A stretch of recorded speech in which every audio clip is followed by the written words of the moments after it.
Today we got a story of these emo kids who think that they're super hard, super cool, super tough, and then they get completely owned, and it's hilarious. You'll enjoy it. Subscribe if you like stories, drop a like, and let's call the subscriber who sent in today's story, let's call him Gavin. So this whole story, this like 2-week long epic saga basically, all started one day when Gavin was in the hallways of his school and he was just going to his locker because he needed to go grab his backpack because it was time for the first class of the day. So Gavin is walking to his locker, and to be fair, right, he does say that he's not really paying attention, he's kind of just thinking about other things, and he bumps into this kid by accident. And this kid is dressed in like all black, has like super long black dyed hair, has like black mascara, has some like band t-shirt that they definitely don't know more than one song, and the one song is the most played song. You know how it is. It basically, like, he bumps into this random emo kid, and by the way, if this is your style, I don't really care. Like, you're totally chill in my book. As long as you don't do what these emo kids do in this video or this story, then you're totally cool in my book. But anyways, right, the emo kid who he bumped into is like, bro, you gotta be watching where you're going. And Gavin's like, all right, my fault. Like, yeah, I wasn't really paying attention. That's on me. And the emo kid says, that's not enough of an apology. I need you to bow down. And Gavin's like, dude, I'm not bowing down to you. Are you crazy? And the emo kid's like, did you just call me crazy? Did you? And Gavin's like, well, yeah, like, I'm so sorry for bumping into you. Like, sure, this is kind of on me, but I'm not going to bow down to you to try and get your apology. And he's like, you don't know what you just did. And he like does a Sonic dash away. Like, you know how like the Sonic dash where you like throw both your arms back and like zoom away? And, Gavin honestly didn't think anything of it. He was like, all right, like, I've never seen this kid before, but I definitely, will probably try not to talk to him ever again because he's pretty weird. But yeah, Gavin didn't think anything of it, but let me just say that quite a bit happened after that point. So fast forward a couple days, and Gavin and his friend, or his friends after school, they went to this kind of like local ice cream place where they would go like maybe once a week, maybe once every 2 weeks. They sat down after school, got some ice cream, and just kind of like talked about the day, talked about whatever that they were interested in. I don't really know. But anyways, they were sitting in a booth, and, Gavin was actually recounting the story of the random emo kid that he bumped into because, like, he hadn't seen his friends in like a week or two, as these friends were not school friends. They were outside of school friends. They went to other places, but they were all close enough to congregate in the same ice cream place.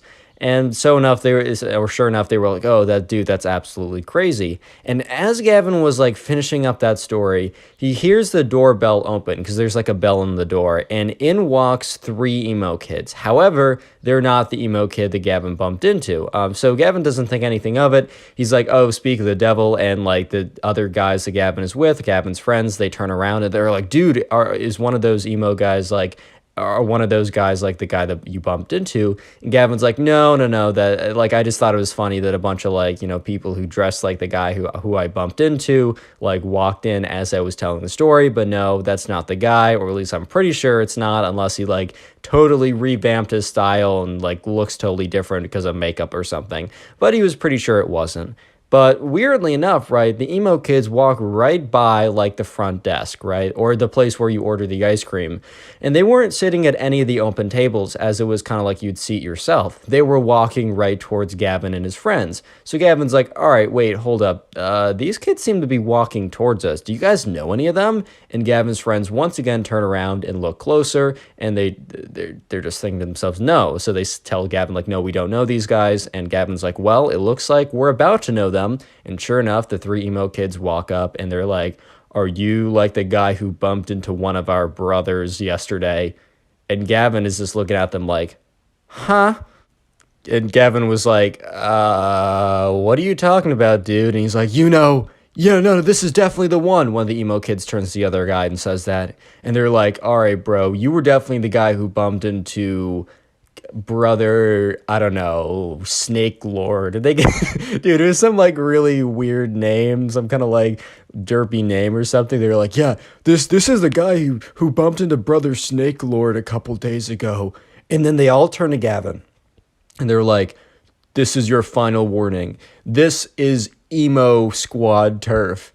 And Gavin probably should have done this. Well, I mean, it doesn't matter, but he bursts out laughing. He was like, yo, it's whose turf, dude? What? And they're like, this is not a laughing matter. This is the second offense against Emo Squad. He's like, emo what? LOL. And at this point, right, Gavin, he just can't stop laughing. He's like, so you're telling me that the guy I bumped into, his name is Lord Snake Lord. What? Brother Snake Lord, and that you guys are part of Emo Squad? And they're like, it's not a laughing matter. Stop laughing. Stop it. Nah. Real quick before I forget, because I keep on forgetting and it's annoying me, right? Comment emo down below if you made it this far into the video. It's the secret word, and I try my best to heart as many comments to say that as a way to say thank you. And by the way, if you want to support the channel and help me get to 500K a little bit faster, binge watch videos. There's playlists in the description. I literally appreciate that so much. Anyways, back to the story. And Gavin's like, you can't be serious, dude. And the emo kids are like, this is your last warning. Apologize to us on your knees. Apologize to us while bowing down, or you will suffer the consequences. You will face the wrath of Emo Squad. And Gavin's like, I'll face the wrath of what? Emo Squad? LOL. So anyways, right, the emo kids are like, fine, you've sealed your fate. And the three of them walk out.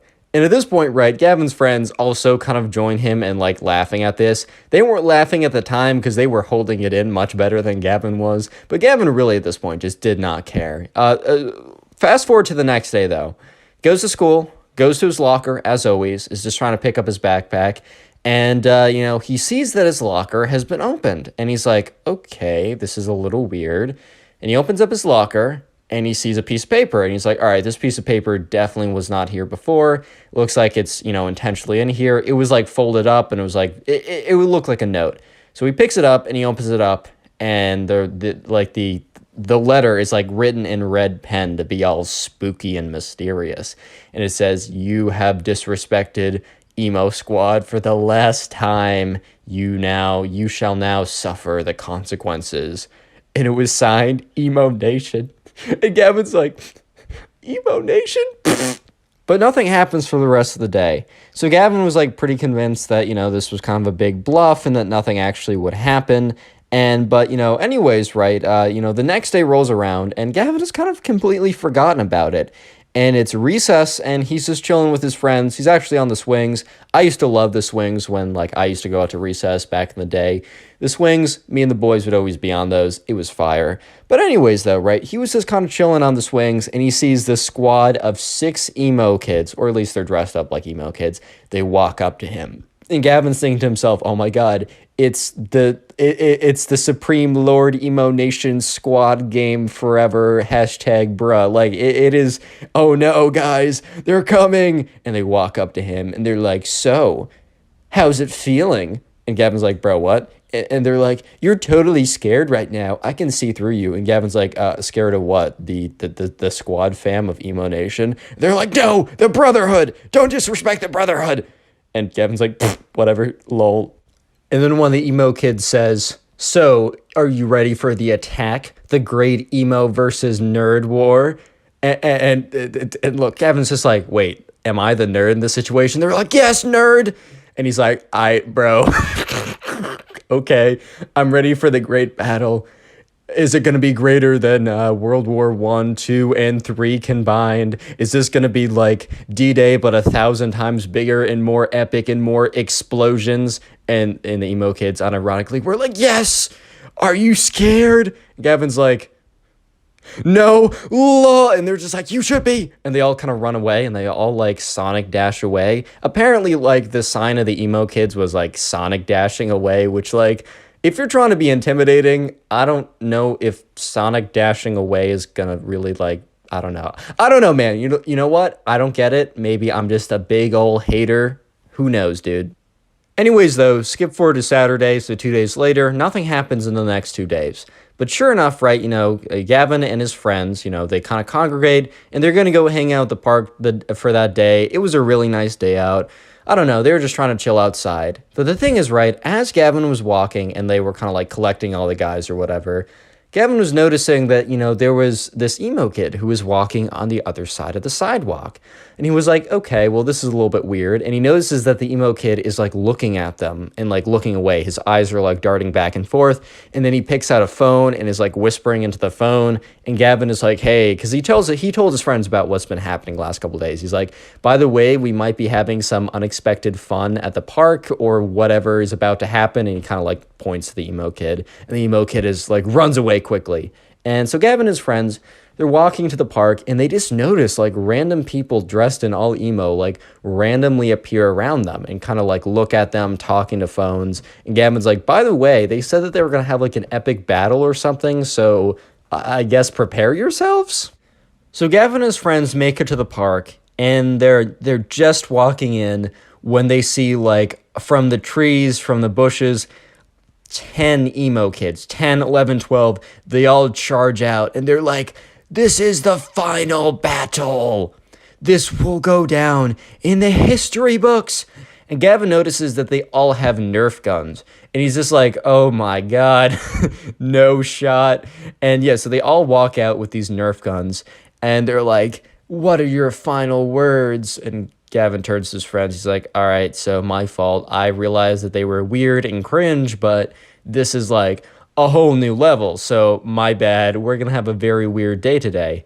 And they're like, if those are the last words you've chosen, then so be it. And then they start shooting the Nerf guns at him and like they just kind of like bounce off of him. But Gavin notices that all the Nerf bullets were like colored black with like a black Sharpie just to be even more edgy and emo and like, oh my God, society or whatever, right? And Gavin's like, oh no, these foam like pellets are slightly annoying. No, but like he's just like, guys, can you stop? This is kind of annoying. And they're like, I know that you would crumble. I know that you would fail. No mercy. And they just come in. They're still like shooting these like little foam black bullets or whatever. And he's just like, guys, please, this is getting annoying. I'm just trying to chill at the park with my friends. And they're like, you shouldn't have disrespected Emo Squad then. And he's like, Emo Squad. They're like, no, stop living. And sure enough, right, they just keep shooting their Nerf guns until they run out of bullets. And then they're like, looks like we won this battle.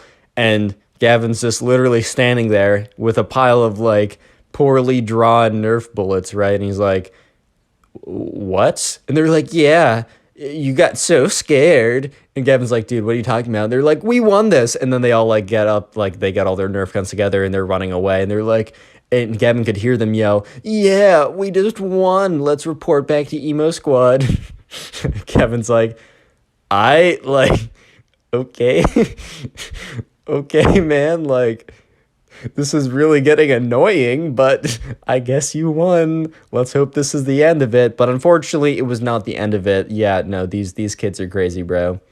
So things start to get really, really weird one day, like a couple days later, when Gavin's just chilling in his room, he's on his phone, and he's actually on Instagram, he's just liking people's photos or whatever, just kind of like chilling out, and he gets a follow request from an account called emo_nation, like in a bunch of letters or whatever. I'm not going to give you the exact username as I wasn't even given the exact username. And apparently the account's deleted now or whatever. So like, unfortunately we can't go look at the account ourselves and cringe and laugh or whatever. But sure enough, right, the account DMs him and this is where things actually get kind of weird. They DM him a video. And Gavin looks at the video, and the video is of Gavin sitting on his phone, liking photos on Instagram.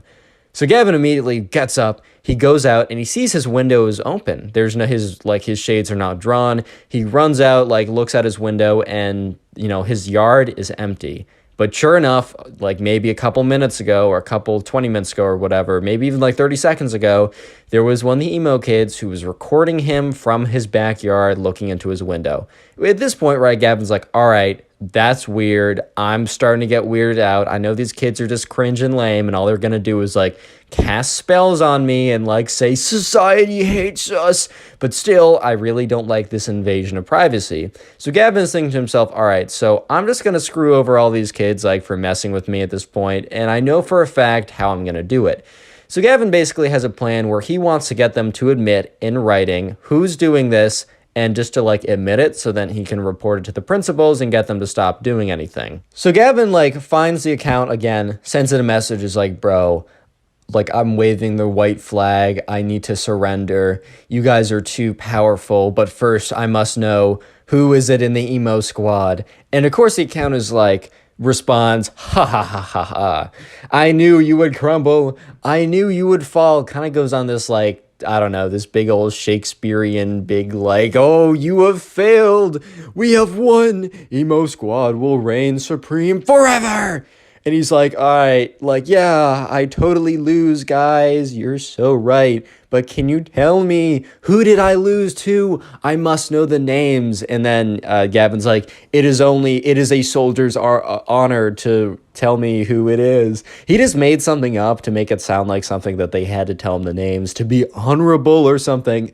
And the emo squad legitimately says, the members of the emo squad are, and then legitimately just gives a list of names. And Gavin's like, wait, bro, you're serious? You're just gonna self-report this hard to me? Cool. I'll take it, dude. So then Gavin goes on to say, so it was you guys, the people you just listed, who, recorded me in my house and attacked me at the park and threatened me and all that kind of stuff. And they're like, yes, it was us. It is a soldier's honor to tell you who it was.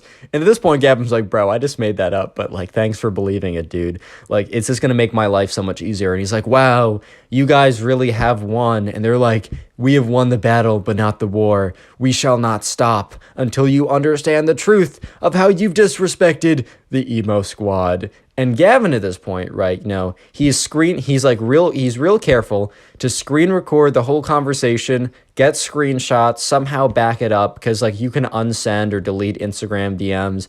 You can also delete accounts or whatever. So after Gavin has gotten all the proof, he responds, lol, emo squad, such a nerd name, and then stops responding. And they say, what? I thought you surrendered. Well, we're gonna attack even harder now. You don't know what we're capable of.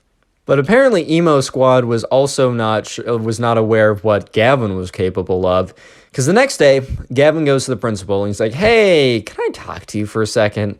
The principal's like, yeah, sure, what's up? And Gavin tells the entire story of what happened, and she's like, what? And he's like, oh yeah, by the way, I have names of exactly who is in Emo Squad, and the principal's like, pfft.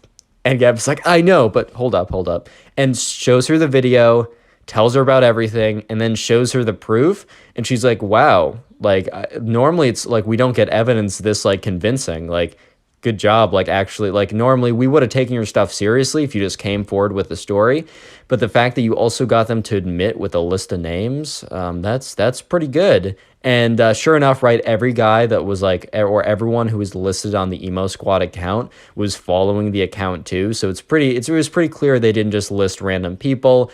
And yeah, sure enough, right, Gavin goes to class, and he's sitting in class when he hears on the loudspeaker the list of names in the Emo Squad, and then followed up by, can the following names, like, report to the principal's office, and then the list of names in the Emo Squad.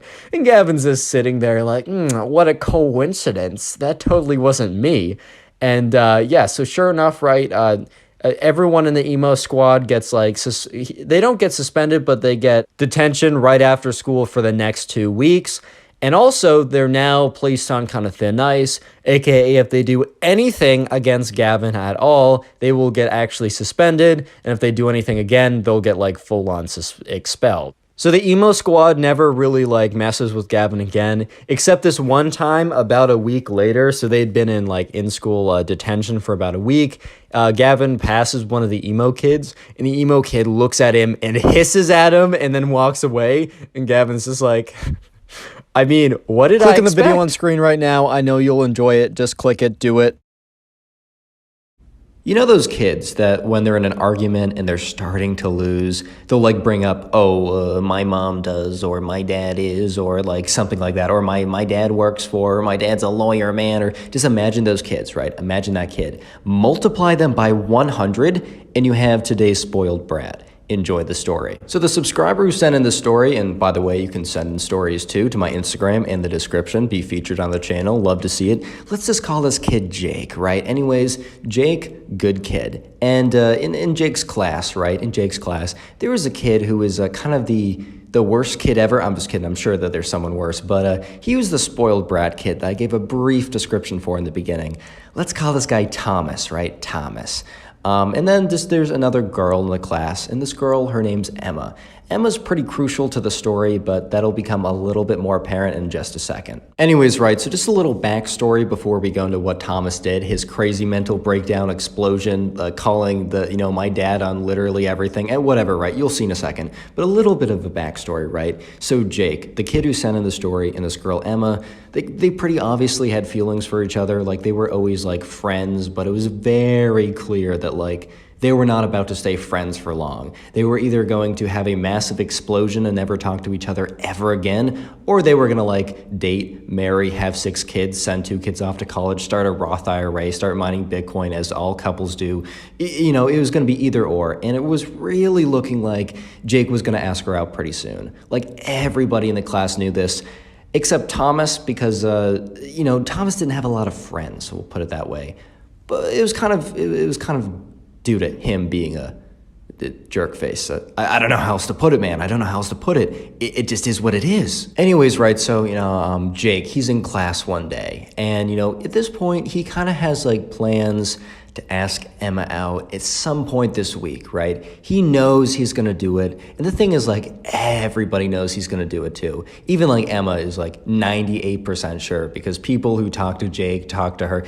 Secrets, they don't last long. Secrets are no fun unless you share them with me, not anyone else, just me. But anyways, right, so he was kind of thinking about this in the back of his head, so he was kind of having a good time.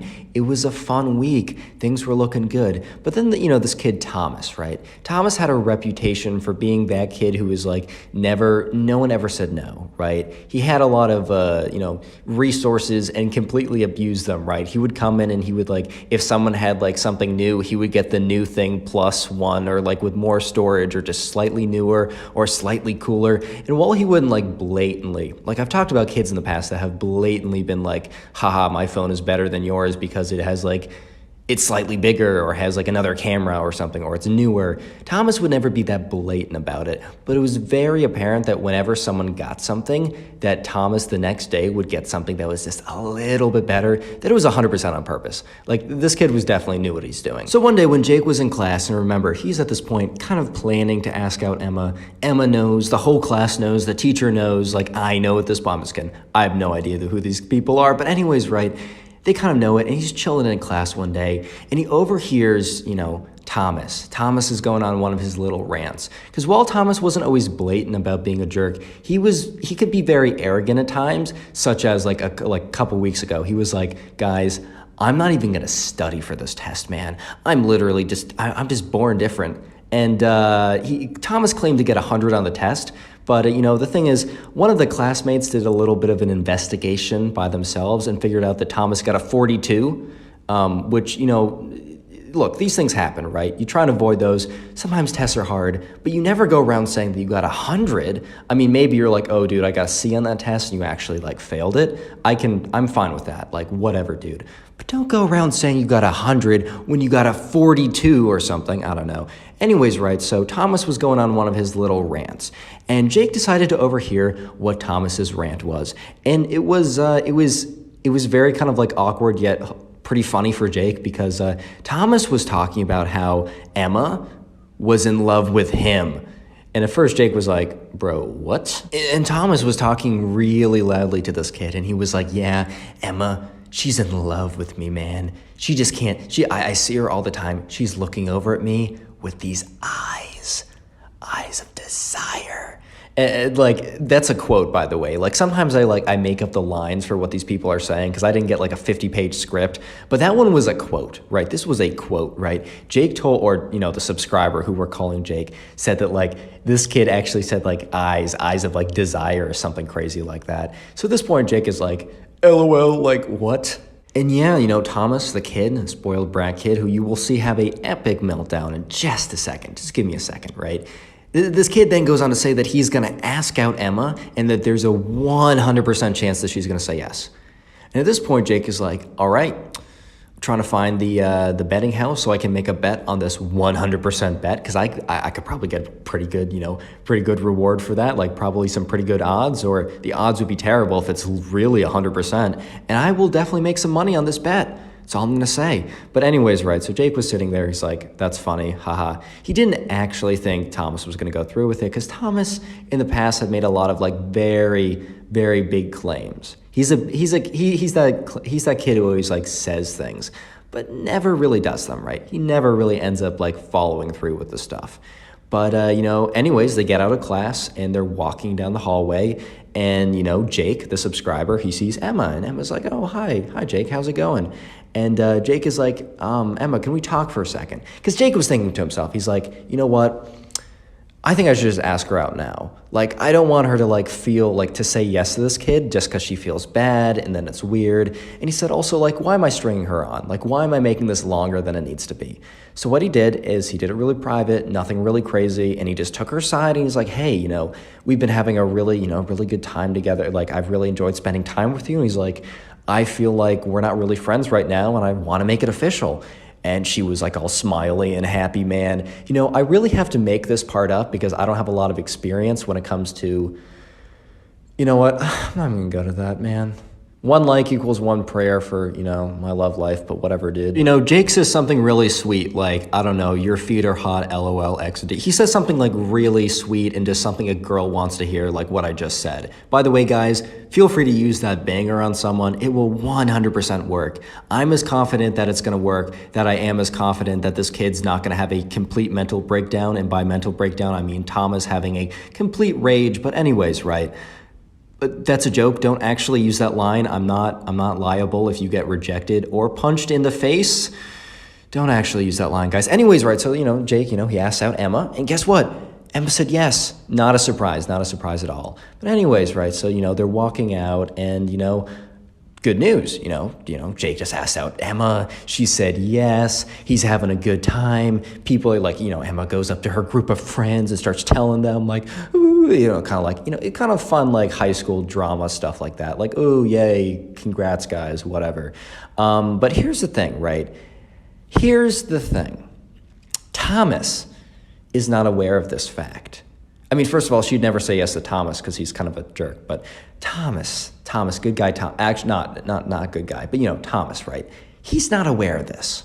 Anyways, right, so you get out to the hall, and Jake is somewhere, like, Jake is kind of near, like, he's in the hallway, because it's, like, in between classes or whatever, or it's, like, during whatever. I don't know exactly the context, but for some reason, a bunch of kids were just, like, chilling somewhere. Maybe it's the hall, maybe it's out at, like, recess, maybe it's a common area. Either way, imagine a place where all these kids are at. And Thomas is there, and he sees Emma, and he's like, hey, Emma, can I talk to you for a second? And here's the thing, right? Emma was totally aware, like when Jake like called her aside, she knew exactly what was happening because they've been kind of like talking for a week like that, like they had kind of been like that for a while. Either way, right, so when Thomas calls Emma aside, she had no idea what to expect. She had never talked to this kid before. The whole like Thomas telling people that she was in love with him. That just wasn't true, man. That just was not true. Anyways, right, so Thomas, he calls Emma aside, but he calls her aside not really, like Jake like actually brought her to like a different place. Thomas did this in front of actually everyone. He went up to her and he's like, hey, and she's like, what's up? And he's like, you've been totally looking at me recently with these eyes. And she's like, what are you talking about? He's like, it doesn't matter. Will you be my girlfriend? And he just kind of like looks at her with like these eyes. He's like, huh? Will you? What do you say? And she's like, okay, here's the thing. She wouldn't have said yes anyways, but she was like, oh, I'm so sorry. And at this point, his face drops. And she's like, oh, I'm so sorry. I'm actually just got in a relationship with someone. And he's like, who? Yeah. And Emma's like, yeah, Jake. And he's like, what? And she's like, yeah, I know Jake just asked me out, and we just got together like literally today. Like, I'm sorry, like I just got into a relationship. Obviously, she's using this as a cop-out because she was gonna say no anyways, so this is like the nicest way she can say no. But and then the thing is though, Thomas doesn't take this well. The way that Thomas perceived this whole thing going down was that no. She didn't say no because like he was undateable, or because she didn't want to. She said no because she really wanted to. She wanted him, but she simply couldn't because she was stuck in a relationship with Jake. And this made Thomas so mad, and you could see his face get so red, and he took his little hand and he like balled it up in a fist, and he was like, where is Thomas? I'm really bad at this whole name thing. Of course, Thomas didn't say, where is Thomas? Thomas said, where is Jake? And Jake like just happened to like walk in, like just wherever they were, hallway, room, whatever, or just gathering place. He just happened to like walk in as that was happening, and he looks up and he sees like Emma, his girlfriend of like 25 minutes at this point, right? And then like Thomas, the kid that like he knew that was like kind of like weird and kind of like out of this, like just lived in a different planet, looking at him with this like face of rage. And Jake was just like, oh boy. Speaking of rage, today's keyword or special or secret phrase or whatever you want to call it is rage. So yeah, if you made it this far into the video, comment rage down below. I'll be hearting as many of those comments as I see. I obviously can't get to them all, but I will do my very best to try and heart as many as I can. So if you want to farm some hearts on the channel, maybe get top commenter, best shot of that happening is by commenting rage down below. Also, every once in a while, I'll shout out a channel member who leaves a comment on the video. So yeah, on screen, thank you very much. You guys can also become a channel member by hitting the join button, but honestly, you guys don't have to do that. I just appreciate you watching this far. I really do. And also, to show you my gratitude, every single person who leaves a like on today's video, just dropping a like on the video, will receive nothing. I know you're probably just like, if you're standing up, you fell down, if you're sitting in a seat, you literally collapsed out of your seat. It's a fantastic deal. Leaving a like on the video and you get nothing? I'm gonna leave a like right now. Anyways, right, so where we left off was Thomas just got rejected by Emma, and in Thomas's mind, it is Jake's fault. Emma actually is still in love with him, but it's all because of Jake. He can't have her because of Jake. He like goes up to Jake and he's like, bro. And Jake's like, what's up, dude? He's like, bro, do you want to fight? I love it when people are just like, do you want to fight, man? Like, no one wants to fight. No one's going to box you. You're not KSI and Logan Paul. No one's going to watch it. Just why, dude? Like, whatever, right, tangent. He's like, do you want to fight, bro? And Jake's like, dude, what? And then Thomas is like, yo, Emma rejected me because of you. And Jake's like, dude, she rejected you because you're a jerk. Jake had no filter, right? Like, good kid, but like no filter. He's like, you're always annoying. You're always bragging about stuff. You're always full of it. Like, even if she wasn't with me, like, unlucky to you, but even if she wasn't with me, she would have said no. And at this point, Thomas just goes berserk. And he just looks at Jake and he's like, you know what my dad does? And at this point, Jake is like, dude, I do not care. And Thomas is like, no, he is a very good lawyer, and he's gonna sue you, dude. And Jake is just looking at him, just completely just flabbergasted, just like, did this kid just say that his dad is actually gonna sue me because my girlfriend denied his love application? What the fuck? What? Like, at this point, he kind of thought it was a joke, but no, he looked at this kid, this Thomas, he could see it in this kid's Thomas's eyes, right? This was no joke. This kid was mad, and he was like, yeah, my dad's gonna sue you, man. He's gonna sue you. You're gonna have nothing left. Your mom's gonna have nothing left. Your dad's gonna have nothing left. Your sister's gonna have nothing left. Your dog's gonna have nothing left. And then you're gonna collapse and die of a heart attack out of pain and sadness and whatever. And then your grave is gonna have nothing left. He was just going off and off and off. And Jake is like, okay. And that made Thomas so mad. He was like, this will be the last of it, Jake. And he just like storms off. And at this point, the whole class is just like, what the fuck? What? And Emma's just like, okay. And Jake's like, you know what? Do you want to go on our first date tonight? Do you want to get out of here? It was like close to the end of school anyways. And I was like, yeah, I think I will. Subscribe if you haven't already, and now go click on another video. There's some on screen. Click. Dude, why have you not clicked? Today we get a story time of probably one of the most cringiest kids ever to ever exist on planet Earth in the entire universe. I don't want to spoil this too much, so I just want to hop right into it. So leave a like for nothing, and let's just get into it. So we're going to call the subscriber who sent us today's story, we're going to call him Liam. And anyways, right, so this all happened one day when Liam was in class. And Liam was sitting kind of towards the back of his class with his friends. Like, he wasn't paying that close of attention. All right, guys, do well in school. That's all I'm going to try and say. But anyways, Liam was kind of dozing off, not really paying attention, when this kind of kid that, like, he didn't know that well, but was kind of known as kind of a little weird, kind of a little strange. But this kid, like, turns to Liam and his friends and says, hey, like, do you guys have girlfriends? Very kind of a weird thing to lead with, especially if you don't know the guy. I wouldn't be going up to random people saying, hey, do you have a girlfriend? Like, I don't know, man. That sounds kind of weird. But anyways, right, so this kid is just like, hey, do you have a girlfriend? And Liam and his friends at the time did not. I mean, hey, man, like, you can't always be winning. Sometimes, you're in the trenches. It happens. But they're all like, no. And they say no kind of with a bit of attitude because, I mean, that's a weird question to ask. And this kid just looks at them and kind of scoffs. He's like, sucks to be you guys. I couldn't imagine being single like that. And, Liam is like, bro, what are you talking about? And this guy's like, yeah, I probably had the hottest girlfriend ever. And Liam's like, really? Like, what's her name? And he's like, Sandra. Yeah, she's super hot. And like, at this point, Liam's like, all right, let's see a photo of her then. Like, what'd she look like? And, the kid's like, she doesn't go to this school, but she's at my house right now waiting for me. At this point, right, Liam's like, all right, proof or didn't happen, bro. Like, I need to see some proof. And Liam and his friends were basically saying, we don't believe you, man. Like, we think you're just capping right now. We think that, like, what you're saying is no, you're just bragging with nothing to actually brag about. And so this kid, who we're just going to call the cringy kid, right? The cringy kid was like, no. No, I'll have you know that my girlfriend is real and she loves me and she's at my house right now. You know what? You know what? And Liam is looking at him. He's like, yeah, what? And this kid's like, you know what?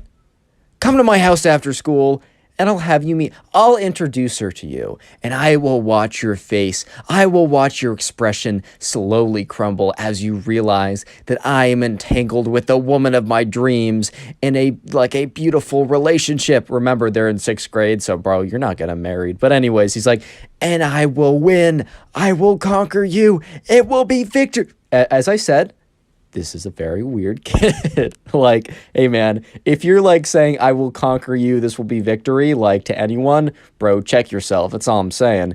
But anyways, right, Liam is, like, thinking to himself, he's like, all right, I don't actually think I have anything to do after school. I'm just going to tell my mom that, I have a thing that I have to do after school and, like, that I'll be home an hour later.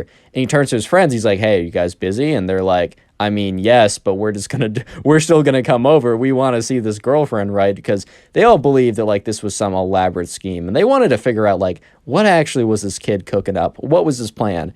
So Liam and his friends turned to the cringy kid and was like, yeah, man, sure. We'll come to your house after school. And the cringy kid is like, excellent. You shall suffer the consequences. And then goes back to, like, reading his, like, comic book anime type thing. And they're just like, all right. Anyway, so skip ahead a little bit, and Liam and his boys are walking over to the cringy kid's house. And the cringy kid is actually greeted at the door by his mom, saying, oh, I'm so excited you brought friends back, whatever, right?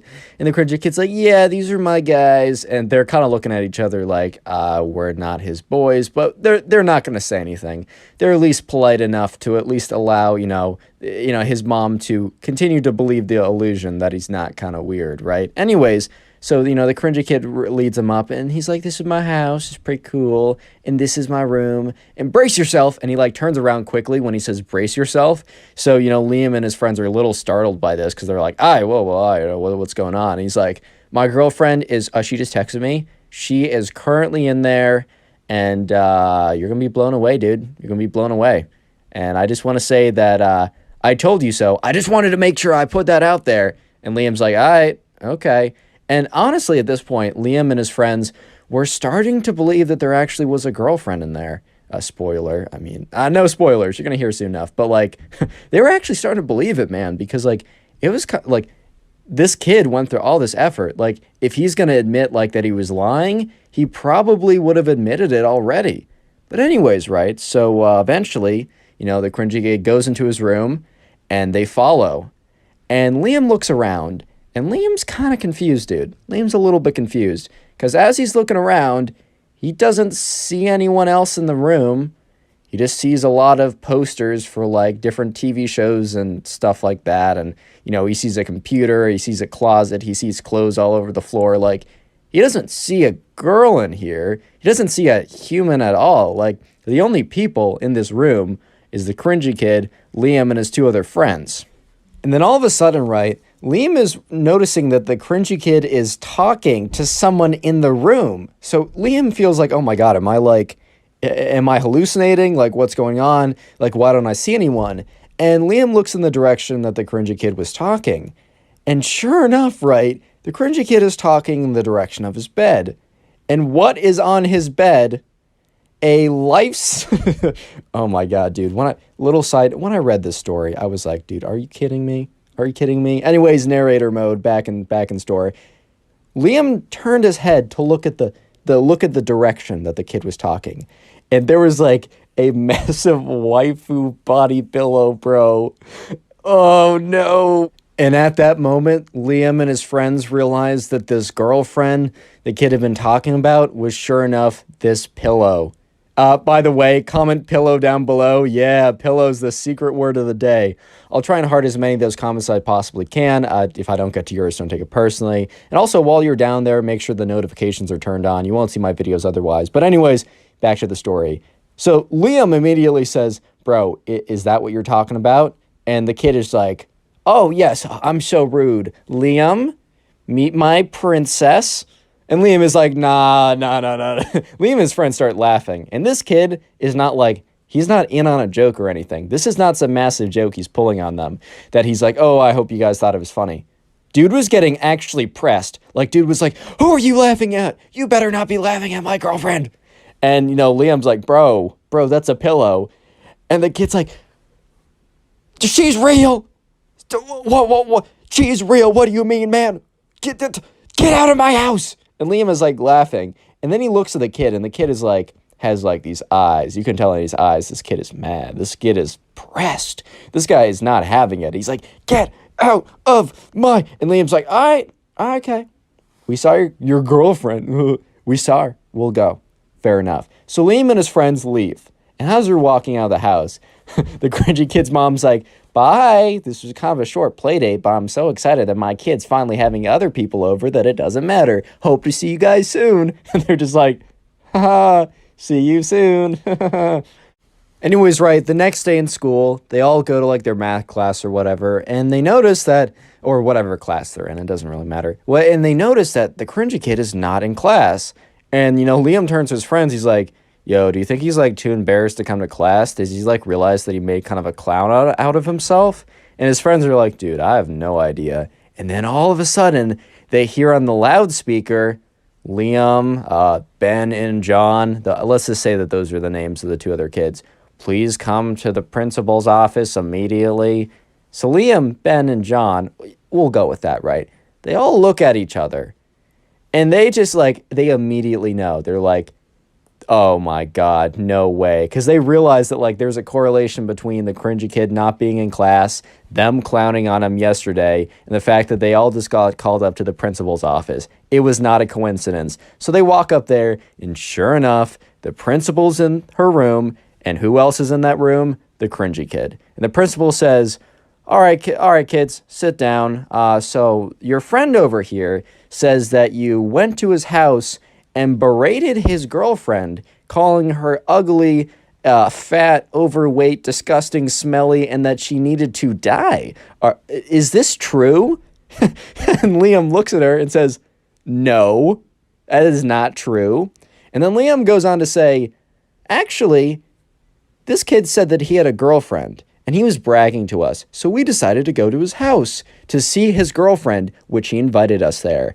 And when we got there, you know, we realized that he does not have a girlfriend. He just has a 4-foot tall waifu body pillow. And we said that she wasn't real. He got mad at us, and here we are today. And then, the kid, the cringy kid, instead of sticking to his original story that he, one, actually had a girlfriend, and two, that they came to his house to insult his girlfriend, was like, see, that's even worse. I made up something because I thought you'd be so offended by what actually happened, and they just admitted to it. And the principal is kind of shocked. One, because of the thing that Liam just told her, and two, that the kid, the cringy kid, admitted to lying to her face and then expected her to punish them even harder because of the story they told. And the principal looks up at Liam and says, and his friends, and is like, you guys can go back to class now. I have something to deal with. And as Liam and his friends are walking out of the principal's office, they can faintly hear the cringy kid yelling, "You're just letting them go. That's outrageous." Subscribe if you haven't already done so, drop a like in the videos, and then click on one of the 4 videos you see on screen right now, or just go ahead and watch another one of my videos. Peace. How's it going, everyone? I hope you're having a good day. Today we got some crazy emo kid stories that I know for a fact you will enjoy. So sit back, relax, subscribe to the channel if you're new, and let's call the first subscriber who submitted the story Hank. By the way, all these episodes are on Spotify, and they normally come out a couple hours early on Spotify, so make sure to check that out. First link in the description. Anyways, back to the story. So we're going to call the first subscriber who submitted the story Hank. And anyways, this all happened when Hank was shopping at the mall. So Hank used to always go to the mall to shop with his friends. It was just a fun place to hang out. They didn't really have a lot of other places that they could go in the town that they lived in, so the mall was probably their best bet. And sure enough, one of these days, one of Hank's friends wanted to shop at this place called Hot Topic.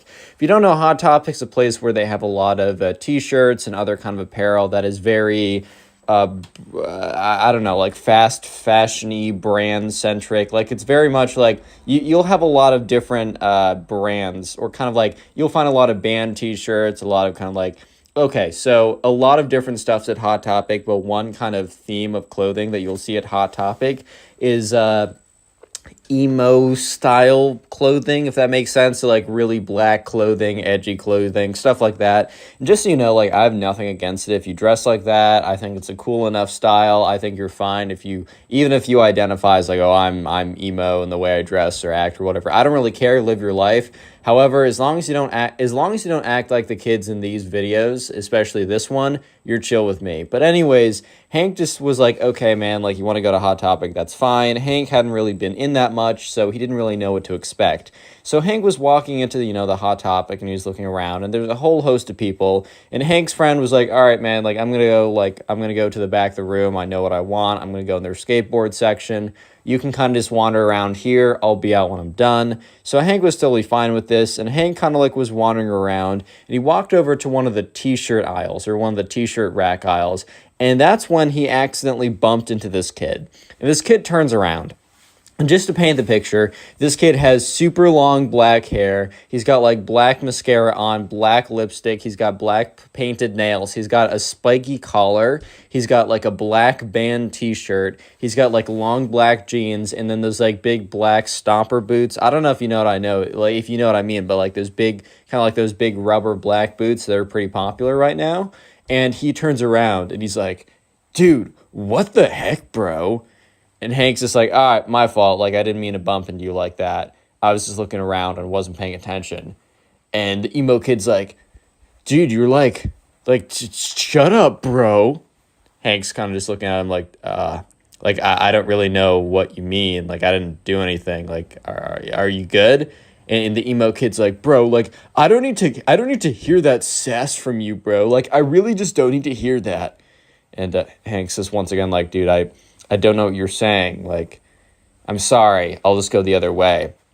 And Hank kind of turns around to de-escalate because he doesn't feel escalating anything. It's just not a good idea to get into fights like that. And that's when the emo kid's like, yeah, you would run. You're dressed like one of those jocks anyways. Which, Hank kind of turned around because he didn't know what that even means. First of all, isn't jock a positive thing? I get that there's a bit of a negative connotation of oh, you're a dumb jock or something. But I would have thought that jock would have meant oh, you're an athlete, which isn't that a good thing? I'm kind of confused right now. Is that not a good thing, And Hank, kind of turns back and he's like, dude, why? Why are you making a problem with me? I don't have a problem with you. like you're kind of the one that's making this into something, because Hank really did believe like I'm not the one doing anything. It's like 100% this guy who's making it something, you know? And, the kid's just like, well, like, you're just looking like a dumb jock. Oh, isn't that right, guys? And he turns around, and there's two other emo kids, and they look very similar to the main emo kid, but they kind of just, they're dressed slightly different, but really, I mean, it's funny how, like, I saw this on South Park, but it's funny how, like, nonconformists all dress the same. I'm just like, well, I mean, you are conforming to something, but anyways, right? So the other two kids, the other emo kids, are kind of there along too, laughing, and Hank is starting to like get upset by this because he doesn't really care about like these random kids what they think, except he's got three kids standing there pointing at him, laughing in his face when Hank didn't deserve it. Like Hank was thinking like, look, if I deserve this, if I was being like an absolute like, if I was being a jerk to them or for some reason I actually did something, sure, maybe I deserve this. But Hank's just thinking to himself like, dude, I don't deserve this. I was literally just chilling here. I actually bumped into this kid. Like, I'm sorry about that. Like, my fault. Once again, my fault. But that's when Hank turned the tables on the emo kid. And the thing is, right, the emo kid was wearing a band t-shirt. And the thing about band t-shirts is, you don't necessarily need to know everything about some place that you rep. Like if you wear a t-shirt that's from Starbucks and someone's like, okay, well then name all the flavors of like cappuccino you can get. It doesn't have to be like that. But the thing is, a lot of people wear band t-shirts because the band t-shirts look sick and they don't know any of the songs from the band, which, I guess is fine. But like at the end of the day, a lot of people will kind of pretend to know it and not actually know it. So, Hank was like, well, screw it, bro. He's like, all right, buddy. And he looks at the main emo kid, and the main emo kid looks at him back. And he's like, all right, buddy, name me 3 songs from that band. And he points to the emo kid's t-shirt. And I don't know, maybe it was like Nirvana or something. Like one of those kind of like t-shirts or whatever, which, and the emo kid looks at him, and he has this kind of look of shock. This look of, oh my God, like you caught me. Kind of the look of like, man got caught in a trap right here type of look. And the emo kid's kind of just like, how about you name me 3 songs from this band, bro? And the emo kid turns to look back at his emo kid friends as kind of like, oh, what's their reaction to that sick burn? And they kind of just look at him blankly. I think the emo kid was kind of expecting he would turn around, he'd look back to his friends, and he'd be like, oh yeah, wasn't that a crazy burn? I totally got them. But his friends look back at him kind of just like, dude, like, I don't know how to break it to you, but you didn't get him. So the emo kid turns back around. He's like, I don't need to do anything you say, bro. I'm not going to conform to your standards. And then the two emo kids were like, yeah, that's right on, bro. You're so right. And they like dap him up. And Hank at this point, he's just so done. He's just like, bro, because he realizes, like, Hank's like, you know what? I'm not going to fight with these kids. These kids are obviously a lost cause. This is not worth my time. So Hank gets up, he turns around, and he kind of says, like, whatever, man, like, go live your life. Hank turns around, starts to walk away, and that's when he feels a tug on his pants. And he turns around, and he sees the emo kid failing to pull down his pants. So basically, the emo kid couldn't he couldn't let Hank just leave by himself. Like he couldn't let him just do that. So when Hank turned around and started to walk away, the emo kid like went to jump and try and pull down his pants to like pants him, to embarrass him, to like impress his emo kid friends and be like, oh my God, I totally owned him, dude. So at this point, like Hank is like, dude, stop pulling down my pants, bro. And the emo kid's like, oh, sorry, I just slipped. And he's like, and his emo kid friends laugh along as well. At this point, Hank's getting really annoying. He's like, sorry, bro, like, I'm not into you like that. And he's like, what? He's like, yeah, you're trying to pull down my pants. So you're telling me you're not trying to get a peek? And the emo kid's like, dude, it's not like that. I was trying to pants you. And Hank's like, yeah, you wanted to pants me so you could see my bare bottom. Did you really want to see my bare bottom that bad? And at this point, the other 2 emo kids start laughing a little bit. And the main emo kid turns around and he's like, stop laughing, it's not funny. He turns back around, he's like, dude, you don't know what you just did. And And the emo kid walks up to Hank with his chest puffed out. He's like, bro, you literally don't know what you just did. You don't know who you're messing with. Okay, I don't know if he started to tear up or anything. But at the exact same time, the mall cop that happened to be like going around the mall to make sure that nothing's like happening looks into the Hot Topic and sees basically this kid walk up to this other kid with his chest puffed out. So the mall cop outside kind of slows down walking and looks inside. And sure enough, right, Hank is like, hey, look, I'm not looking for any trouble. And the emo kid's like, yeah, that's what I thought. You're freaking scared, bro. Don't tell me otherwise. You're freaking scared.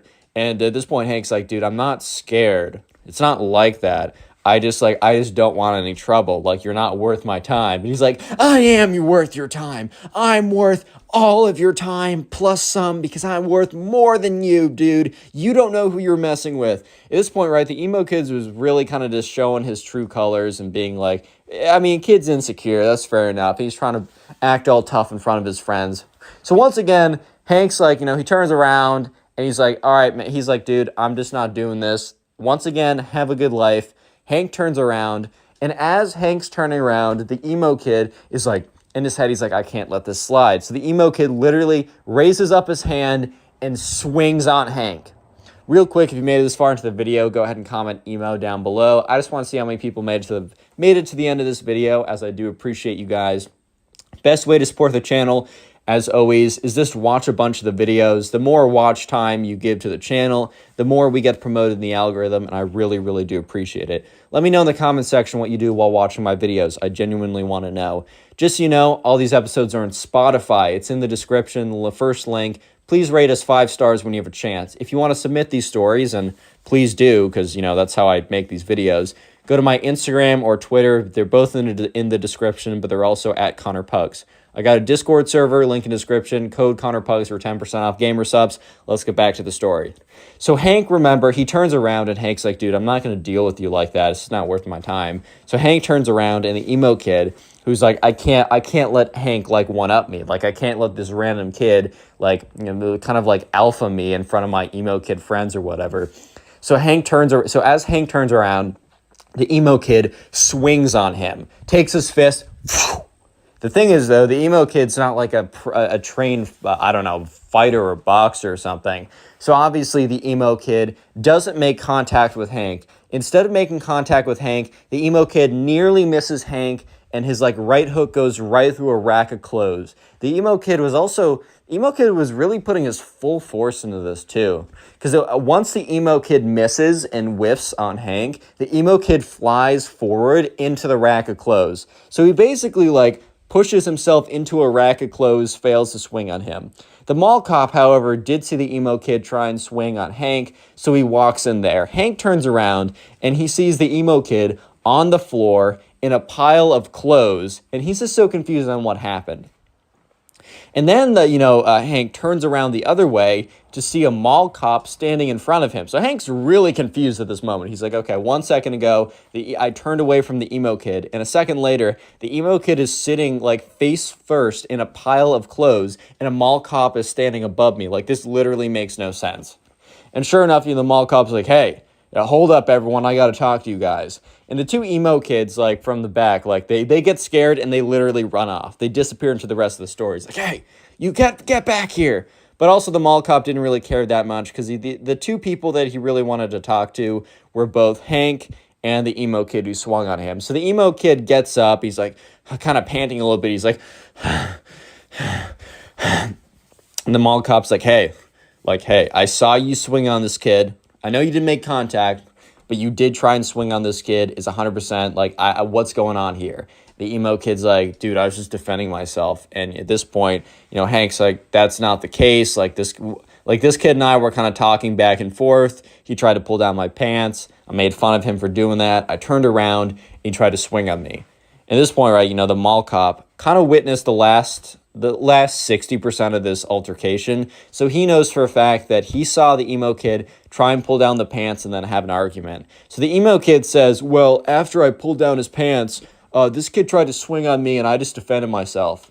And the thing is, right, that was a mistake for the emo kid because the mall cop had been watching the whole thing. So the mall cop knew for a fact that that wasn't the case of what happened. So the mall cop goes on to say, like, dude, I know for a fact that's not what happened. I saw you guys kind of like bickering in the store, and I wanted to make sure that we had no like nonsense going on. Obviously, some nonsense did go on, and I watched the whole thing. I saw you try and pull down this kid's pants. He did not swing on you. I don't know what he said to you that offended you or anything, but it's very clearly that, you're the aggressor here, and like, I can't have that. So he's like, hey, I'm gonna need you to come with me. And the emo kid's like, all right, buddy, go ahead with him. And the emo kid is like looking at Hank and kind of giving him this look of like, come on, bud, like, go ahead. He's asking for you. When in truth, that, the mall cop is not asking for Hank. The mall cop is asking for the emo kid. So the mall cop's like, sorry, man, you must be mistaken. I'm not asking for this guy over here, pointing to Hank. He's like, I'm asking for you. And he points at the emo kid. And the emo kid is so absolutely stunned by this revelation. He's like, at this point, the emo kid is practically speechless. The emo kid is standing there, is just like, you must have some kind of mistake or something. Like, you can't be talking about me. That's insane. Like, there's no way. Like, what do you mean? Hanks is looking at the emo kid with this bit of a smirk, and the mall cop is kind of like, come on, bud. Like, we don't want to have any trouble here. Make this nice and easy for all of us, and just come along with me. And, at this point, the emo kid is looking at Hank and kind of just giving him this look of like, this isn't over, buddy. This isn't over. And Hank is kind of just like, wow, this like a lot just went down the last 5 minutes, because this was like no longer than like 10 minutes of an altercation. And as soon as the mall cop basically drags the emo kid away, his friend comes rushing up to him, and he's like, dude, like, I just checked out the thing I was getting, and in his hand, he had this, like, skateboard thing or whatever. He's like, dude, I just saw, like, a mall cop over here. I saw some kid getting dragged out of the store. Did you happen to see what happened? And Hank just looks at his friend, and is like, did I happen to see what happened? He's like, buddy, I lived what happened. Okay, so we're going to call the subscriber for the next story Bobby. I got a little King the Hill theme going on with these names because I got Bobby and Hank. If you know, and you're cool. Anyway, so Bobby was like hanging out at home one day, and one of his friends hits him up. And, Bobby, doesn't see this friend this often because they happen to be going to two different schools, even though they live relatively in the same area. They're both in high school, and they're both seniors in high school. So Bobby's friend, who we're going to call Ben, actually happens to have a car at this point. And, Bobby's friend Ben hits up Bobby one day, and Bobby's just chilling at home, and he gets a text from Ben saying, hey, do you want to, like, hang out today? And Bobby was feeling kind of lazy, so he's like, maybe, like, what do you want to do? His friend's like, dude, I want to go to the skate park. And Bobby, in his head, he's like, I don't know if I want to go. Like, this is, I don't know. I don't know, man. I really don't know. And Bobby should have stayed home that day based on what was about to go down, but he didn't because he wanted to see his friend Ben, and he was like, wait, what else am I going to do today? Watch Netflix? I know for a fact by the end of the day, if I'm just sitting here watching Netflix, I'm not going to be a happy camper. So sure enough, Bobby texts him back. He's like, yeah, man, like, I don't got a ride, but if you can pick me up 100%. So sure enough, this friend, I don't know, an hour later, pulls up to Bobby's house and says, hey, man, get in. And, Bobby shows up to the window. He's like, hey, what's up, Ben? Haven't seen you in forever. Just so you know, I don't have a skateboard, just so you're aware. And Ben's like, dude, I got two in the back. Don't worry about that. I got you. So sure enough, Ben hops into the car with Bobby. And, they drive, or Bobby hops into the car with Ben. They drive over to the skate park, which is like 15 minutes away from where Bobby lives. And they get out, and, Bobby used to skate a little bit back in the day with his friend. It's been a while, so he's not going to do any tricks or anything like that, but he's just getting along, he's just getting on the board. He's kind of riding around a bit, just getting a little bit of exercise, and mostly he's out there just to hang out with Ben because he hasn't seen Ben in a second, and they used to be really tight.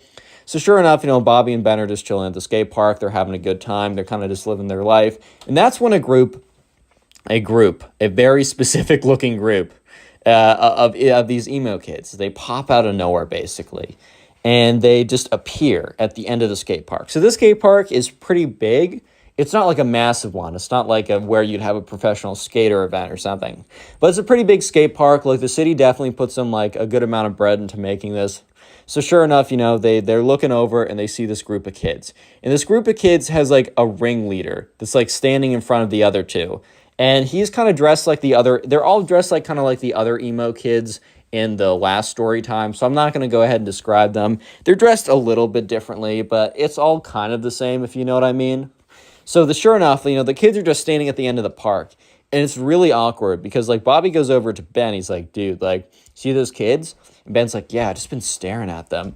And Ben's like, dude, they've just been looking at us for like the last thing, checks his watch. He's like, dude, they've just been looking at us for like the last like 2 minutes, bro. That's really freaking weird. And, Bobby's like, yeah, man, like, this is kind of weird. I don't totally know, like, what's the deal with all this. Like, do you know what's up with them? And Ben's like, dude, I don't go to this skate park. Like, this is your skate park. And Bobby's like, yeah, I don't really skate anymore, so I don't know. Maybe this is, like, a place they normally go to. Either way, this is kind of weird. Let's just stay on this side, and hopefully they'll stay on their side. And if they come over, hopefully they're cool. Spoiler, they're not cool. Yeah, they're the farthest thing from cool. But anyways, Bobby and Ben try and ignore these kids, as these kids literally, the thing is, these kids, they don't even have they don't even have like a skateboard with them. And you don't need to have a skateboard to hang out at a skate park. A park is a park, and it's a cool place to hang out with some friends. That's 100% true. However, I will say it is a little weird to like show up in a group of kids or a group of like a bunch of people, stand there and watch other people without saying anything to each other, without doing anything like that. I will say that itself is pretty weird. So sure enough, Bobby and Ben are just kind of standing there like, dude, this is really freaking weird. What's going on? And that's when they look over, and sure enough, they see the emo kids start to walk closer to them. Like, the emo kids were just standing there for a good solid, I would say 10 minutes. And that's when the emo kids start to walk over to Bobby and Ben. And at this point, Ben turns over. He's like, dude, what is up with your neighborhood, bro? Like, why do you always get the weirdos? And Bobby's like, dude, it's not my fault. I don't go here this often. I don't know. And that's when the group of emo kids shows up. And there's like very clearly like, this is going to sound weird, but like an alpha one, like, okay. I'm not trying to use like weird like alpha male terms or whatever. Oh, Connor, which one's the sigma male? Shut up if you say that in the comment section unironically, dude. Actually, shut up. But anyways, sure enough, the kind of like the alpha of the pack, whatever that even means in emo pack words, is like, hey, you two, I need a word with you. And Bobby and Ben kind of just look at each other just like, oh my God, like what's going on here? It's just kind of strange. Ben kind of like whispers over to Bobby like, dude, we are never going back to your park ever again. And Bobby kind of just gives him this look of like, dude, I can't control this. So sure enough, the emo kid, let's just call him the alpha emo kid.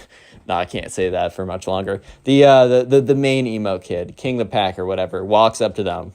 He's like, bro, do you not know? And Bobby and Ben kind of look at each other, and, Bobby speaks up and says, no, like, knows what? Like, no what? The emo kid laughs. He's like, oh, you don't know then. This is our turf, dude. And Bobby and Ben kind of look at each other, and Ben speaks up like, turf? Emo kid's like, yeah, man, you don't understand. This is our turf. And Bobby just means like, what does that even mean? And they're like, you don't want to mess with us. And one of them like legitimately pulls out like a wand. Not like a knife or something, not like actually trying to be intimidating. Like, this isn't like, oh, they think they're like actually in a gang or something. This is their turf. They pull out a wand, like a freaking Harry Potter magic wand. And, the main emo kid's like, bro, my boy over here knows magic. You don't want to mess with him, dude. And so Bobby and Ben kind of look at these kids, and, Ben speaks up. Ben's a little bit more brash. Ben's a little bit more, I don't know, confident is maybe the wrong word, but I'm going to use that word than confrontational. That's right. Ben's a bit more confrontational than Bobby is. So Bobby would have been fine literally just going somewhere else. It's not like there's not a lot of other places. I mean, there's not a lot of other places they could go, but it's not like Bobby's a big skater in the first place. He just wanted to hang out with Ben. And Ben literally goes up. He's like, dude, what are you going to do with that little magic wand? You're going to wave it around, put a spell on me? It's this freaking Harry Potter, dude. We don't care. You guys don't have turf. That's ridiculous. Like, look, we're not taking up the whole park. This park's massive. You guys chill over there. We'll do our thing over here. There won't be any trouble. The emo kid's like, dude, there's going to be trouble if you guys don't leave or at least pay respects. And, Ben at this point's like, the frick you mean pay respects? Like, what is that? Like, what do you even mean by that? And at this point, Bobby's starting to realize that Ben is kind of finding this amusing more than concerning. Bobby's more concerned by this just because they outnumber them like 4-2. And these emo kids definitely like aren't hitting the gym every day. But at the same time, like 4-2, it doesn't matter like how big you are. Like you're not taking them one-on-one. So like Bobby didn't want anything like that. Even if it's that emo kid smoke, he didn't want it in the first place. So sure enough, Bobby kind of looks at Ben and kind of gives him a look of like, hey, like, come on now. And Ben is like, no, I'm going with this. And Ben's like, all right, man, you know what? Put a spell on us, bro. Like, if you honestly, like, you know what? We're going to take the punishment. Put a spell on us. And the main emo kid looks at them and is like, dude, you don't want our smoke like that. You don't want us to, like, drop a spell on you like that, bro. You don't know our power. You don't totally get it. And Bobby is just looking at them. And Bobby's like kind of like completely freaked out at this point. Not that they're going to actually put a spell on him and, you know, I don't know, curse him or something. Bobby's just so freaked out by everything going on that he just doesn't want anything to do with it. So Bobby is like, I don't know, man. How about we just like, we stay here and you go over there. And the emo kid's like, I'm not talking to you, little boy. Which like Bobby was like so taken aback by this. That and Ben was like, you don't call my friend that. Come on, if you're such a big guy, little boy. And at this point, Ben says little boy back to them. If you're not such a big guy, little boy, put a spell on us. And he points to the guy in the back. And there's like a little emo kid in the back with like a little magic wand or something. The main emo kid says, you know what? Gentlemen, I don't want you guys to be seriously hurt. So I'm going to give you one more chance to leave the premises. Or my friend will put a spell on you, and you will be cursed so badly that you will not make it out of this park alive. We have magical powers that you simply don't understand. And Ben is looking at them, and Bobby is looking at them, and the emo kids are looking back. At this point, it's a classic. It's one of those classic Texas standoffs, like who's gonna shoot first, but instead of shooting, it's either staying there or shooting your magic spells through your wand or whatever. And, you know, Ben was like, all right, no, we're staying here. Put a spell on us. Do it. And the emo kid is like, fine, you've sealed your fate. And all of them walk away. At this point, you know, Bobby and Ben look at each other. Bobby's like, dude, those kids are weird. Like, I have no idea what's going on. Ben is like, really is your neighborhood spawning out the most NPCs in the world, dude? Like, this is crazy. And, you know, Bobby and Ben were probably going to go back and forth a little bit about how weird these kids were, but they were unfortunately interrupted by chanting. So they look over and they see the emo kids like holding hands, chanting, like kind of like going in a circle, like kind of like moving in a circle, holding hands, chanting like demonic tongues. At this point, Bobby's like, bro, I'm kind of freaked out. And Ben's like, dude, this is a comedy routine. Please, like, chill out. And at this point, they do, like, the chanting gets louder and louder. And it's kind of weird. Like, it's really strange. It's like they definitely been rehearsing this. And Bobby admits to me that for a split second, he was thinking, like, dude, what if these kids actually have magic powers? Spoiler, they don't. They're just weird, right?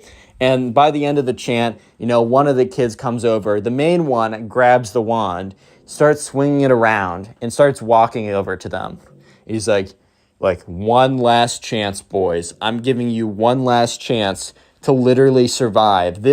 I'm giving you one more chance unless you want to, like, if you want to leave here and see your parents again. And Bobby was just in his head like, dude, this kid's legitly weird. And Ben says, you know, bring it on, dude. I want to see the worst you have. And Bobby was like, you know, he admits, you know, he was a little bit concerned just because, I don't know, just like the confidence these emo kids had was kind of startling. And the main emo kid's like, fine. Takes up his wand. He starts like saying a bunch of like random gibberish and waving his wand in a circular motion, pointing it at Bobby, right? Or at Ben, not Bobby. And Ben, you know, kind of looks at Bobby and gives him a wink. And Bobby knows that, but, you know, Ben's about to be up to some mischief. And the kid is like, ha-da-da-da, ha-da-da-da, ha-boo! Or does like what is very clearly like the final motion. And Ben literally like opens his eyes super wide, clutches his heart, and drops to the ground and doesn't move. Bobby is like a little bit freaked out, but he also remembers that Ben just like gave him a big wink.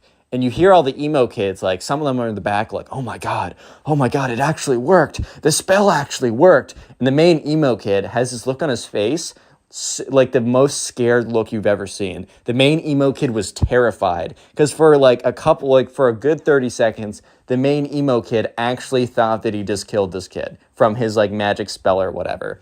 So sure enough, the emo kid like drops his wand, rushes up to Ben and is like, no, the spell, it was too powerful. I should have held back. And Bobby's just looking at him.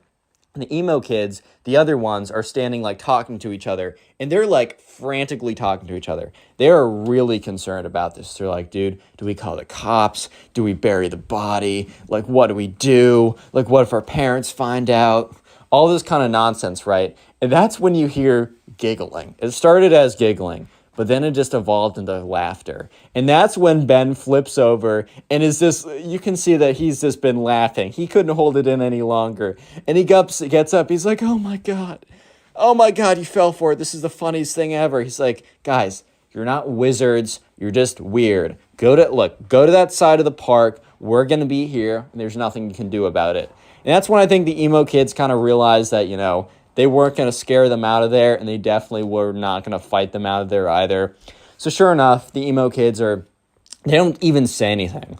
These kids they're kind of done with trying to scare like Bobby and Ben out of there. So they pick up their stuff, they get up, and they leave. And Bobby and Ben, they go back to doing their whatever they were doing before. But it really was just never the same after that, because like for the rest of the day, Ben would just continuously make emo kid jokes and Bobby would laugh and make them back. So in fact, the rest of the day was better than ever before. And this happened a long time ago. Like this happened like 4 or 5 years ago. And Bobby and Ben actually reunited about a year ago. And literally the only thing they did during their when they reunited was retold this story and made jokes about it the entire time. And this is probably, if you want to continue supporting the channel, please click on the watch video on screen right now. Bye. I know you'll enjoy it. Just click it, do it. How's it going, everyone? Today we have a story of one of the cringiest emo kids of all time. So sit back, relax, subscribe to the channel if you're new. We're calling today's subscriber who submitted the story Brent. So this all happened when Brent was at soccer camp. And so Brent went to the soccer camp every single year. And it just happened that this year he encountered the emo kid at soccer camp. So anyways, this was just another summer of Brent going to soccer camp. His mom dropped him off, and once again, he was pretty excited to go. Unfortunately, some of the friends he made from the year before, they didn't show up this time, so he was very proactive about finding people, meeting new people, and trying to make some new friends. So anyways, in the very beginning of soccer camp, they had kind of a get to know other people type deal. And all of a sudden, right, Brent sees this girl, and she was at kind of the girls' soccer camp. So it was kind of split up like boys' soccer camp and girls' soccer camp. However, it was all under the same umbrella of the soccer camp program. So they would eat lunch together, do non-soccer activities, but the morning soccer practices were kind of split up by gender like that. And so anyways, right away, Brent saw this girl, Emily, and he immediately kind of fell in love with her. Not actually, but was like, OMG, lol, she's cute. I'm going to try and hit. No, I'm just kidding. He's like, I don't know. He's going to soccer camp. He's not trying to hit, bro. That's crazy. But anyways, right, so she's going to be an important character later on. But for the meantime, we don't need to think about her because someone much more important comes into the picture. So while Brent is thinking about oh my God, look at that girl over there. I got to start talking to her. That's crazy. He accidentally bumps into this guy. And he turns around. This guy is I don't know, a little bit bigger than him, a little bit heavier than him, just kind of a bigger guy. And he's got this long black hair that's swooshed over. He's wearing the standard soccer cleats, but otherwise it's this black band heavy metal t-shirt. He's got black painted nails. He's got a spiky wristband on or whatever. And he turns around, he's like, yo, what did you bump into me, bro? And Brent's like, oh, my fault, didn't mean to do that. He's like, you don't think that I'm an alpha? Is that what you think? Brent's like, what? He's like, I'm an alpha male, just in case you weren't aware, which I know that you subconsciously were because, all betas instantly know when there's an alpha present. And Andrew was the guy from 7 stories ago. Brent was like, what? He's like, bro, do you not know what beta males and alpha males are? Well, basically, beta males are like you and lame, and alpha males are strong, powerful, and dominant in the pack. And with that, like, the emo kid does a big, like, swipe of his big, long black hair, so, like, his bangs would no longer cover his eyes. It immediately fell back in front of his face. He's like, yeah, just so you know, kid, get out of my way. And the emo kid, like, shuffles away. And this was Brent's first interaction with the emo kid. So he's like, okay, that's cool, man. Like, okay, see you around, buddy. Bye-bye. So anyways, let's fast forward a little bit. After soccer practice in the morning, Brent was actually one of the better kids there. He was pretty good at soccer. They had lunch, and in the afternoon, they had activities such as like this, like, I don't know, like tag, capture the flag, all kind of like random camp activities. And today was capture the flag, and Brent happened to be on the same team as Emily. So immediately he goes over there. He's like, hey, how's it going? Like, my name is Brent. Emily's like, hey, like, my name's Emily. Nice to meet you. And Brent and Emily immediately hit it off. They're having a good time. They're talking with each other. They're enjoying each other's company. You simply love to see it. And, like, from very far away, Brent catches the eye of the emo kid who's on the other team and is just staring him down for some reason. Brent doesn't really think much of it, and then, like, you know, he goes back to talking to Emily. So they're playing capture the flag right now, and Brent, you know, runs over to the other side, gets the flag, right, and starts running back to his side. If you don't know capture the flag, there's like this little penny on both sides, or like a little piece of cloth or something, and while you're on the opponent's side, if they tag you, you're in jail. But what you're trying to do is you're trying to run over there, grab their flag, and run back to your side without being tagged. However, there was a stipulation that it had to be a tag. This isn't tackling. You can't push someone. You can't, like, punch them or anything. You have to tag them if they're on your side. So, you know, Brent is running over there. Sorry, I have a list of names in front of me and from other stories. Brent is running over there. He grabs the enemy team's flag and is running back to his side, and he's really close when he just, like, immediately slams into the ground. And that's when he realizes that there's a big guy on top of him. And that's when he realizes that the emo kid tackled him. So the emo kid's like, nice try, buddy. Next time, try not to fight the alpha males. And then camp counselor comes over and says, hey, we said no tackling. You're on the sidelines, points to the emo kid, you know. He's disqualified or whatever, has to sit on the sidelines. Ooh, so alpha, man. But anyways, right, so the penny's returned, but also Brent isn't in, like, jail. He goes back to the other side, and the emo kid has to sit out for the rest of capture the flag. And Brent continues to talk to Emily, and the entire time, the emo kid is just, like, looking over, and he's, like, all angrily staring at Brent. So Brent is now his official enemy. Brent kind of just assumed that they were enemies because of when he bumped into him and also when he got him disqualified, which, did Brent really get him disqualified, or was it because he's an idiot and jumped on him? That's why he got disqualified? Who knows, man?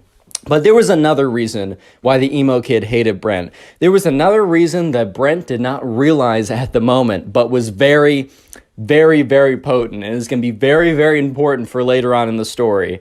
I'm gonna give you guys a hint. It starts with an E and ends with a mly. Did you guys get it? Starts with an E and ends with a mly. Emily, I'm just going to tell you, yeah, it is Emily, the girl, so emo kid likes her. Anyways, so Brent and Emily talk for the rest of that capture the flag game. The entire time the emo kid is staring Brent down. Brent just simply assumes, well, this kid hates me for that reason only. But let me just say that the next week of soccer camp was the craziest week that Brent has ever had.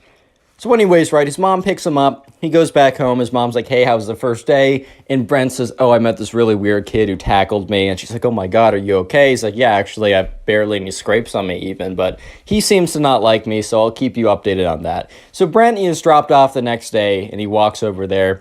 And that's when the emo kid, you know, is just staring him down. And, you know, Brent is kind of walking over because there's a little bit of like a 5, 10, 15-minute period where the kids are just standing around talking with each other, waiting for them all to be dropped off. And then the soccer camp officials or camp counselors would then split them up into groups, do soccer drills, play games, whatever, standard kind of affair. And he's just kind of waiting around. And that's when the emo kid comes up to him and says, so you're challenging my authority as the alpha man? And Brent is kind of just like, what? He's like, I'll say it again, just in case your little beta ears couldn't hear me. So you're challenging my authority that I am the alpha male of the pack. If we were wolves, which we kind of are, and Brent was like, what? If we were wolves, as we kind of are, as I said, I would be the alpha male, alpha wolf, and you would be the beta wolf, and I would be banging your wife while you watch little cuck beta wolf. Whoa. And Brent is looking at this kid, and this kid is like, no offense, but this kid is like the opposite of what a stereotypical alpha male would look like, right? One of those red pit alpha males. It just looks the complete opposite of that. But anyways, Brett's not gonna get into like he's not gonna rebuttal this kid, because like, what is there to rebuttal? Everything, man. Like this kid has no argument. But anyways, Brent's like, okay, and the emo kid's like, well, you say okay, but remember yesterday when you got me kicked out of the game, which you obviously tipped off the ref? And Brent's like, bro, you tackled me. It's very clearly stated in the rule books that you're not allowed to tackle anyone.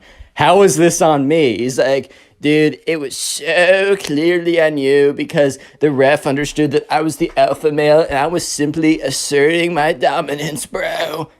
And, Brent's just like, dude, the frick are you talking about, dude? Like, I paid him off with what? The $5 allowance I get a week? With what? My used smelly, stinky socks? What do I have? And he's like, I don't know, man. I don't know. Maybe you took his daughter on a date because his daughter's so ugly she'd never get a date. Oh. And Brent's like, was that a diss? Like, does he even have a daughter? He's like 20, bro. What? And the emo kid's like, anyways, I just wanted to let you know that I'm the alpha man. You're the beta man. I will do your wife when you have one. And scene. And the emo kid walks away. And Brent at this point is like, what? Why? Why is this my life? Anyway, so skip forward to the soccer practice. They're put into groups, and the emo kid was in group B earlier, so they basically split them up into group A and group B. So group A is the better players, and group B is the I'm just kidding, the players who are newer to soccer. And the emo kid apparently was on the cusp of group A. It was at the very top of group B, and because his performance was good enough, he was actually moved up to group A. So now Brent, instead of having a morning to himself to focus on soccer, now had to deal with the emo kid being, thrown into the mix here.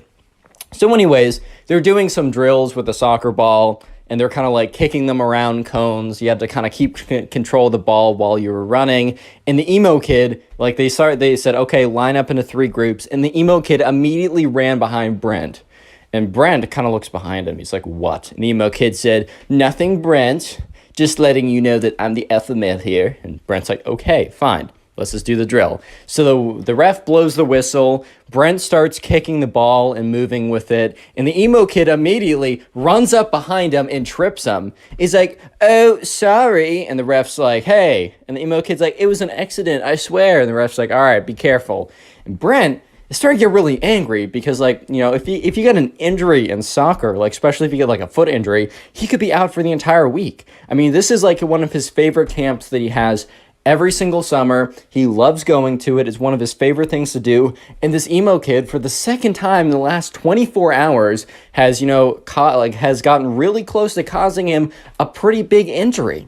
He could have jumped, he jumped on him yesterday. He ran behind him, knocking him over. What if he twisted an ankle? What if he, fractured something in his leg? It's not that hard, especially when you got a big old kid jumping on top of you every 5 minutes. It's difficult. It's not that difficult, man. So anyways, Brent, for the next activity, waits to get into line before the emo kid does, because he doesn't want to be in the same line as the emo kid. But it turns out that everyone else lines up, and it's literally just Brent and the emo kid waiting for each other to move, because the Brent wants to go where the emo kid doesn't go, and the emo kid wants to go where Brent goes. And the refs not the refs, but the soccer coaches are like, come on, kind of guys, get into line. And Brent's like, okay. And he sprints to the end of the line, and then the emo kid sprints to the back of that line. And the coach is like, emo kid, says his actual name, can you go to another line?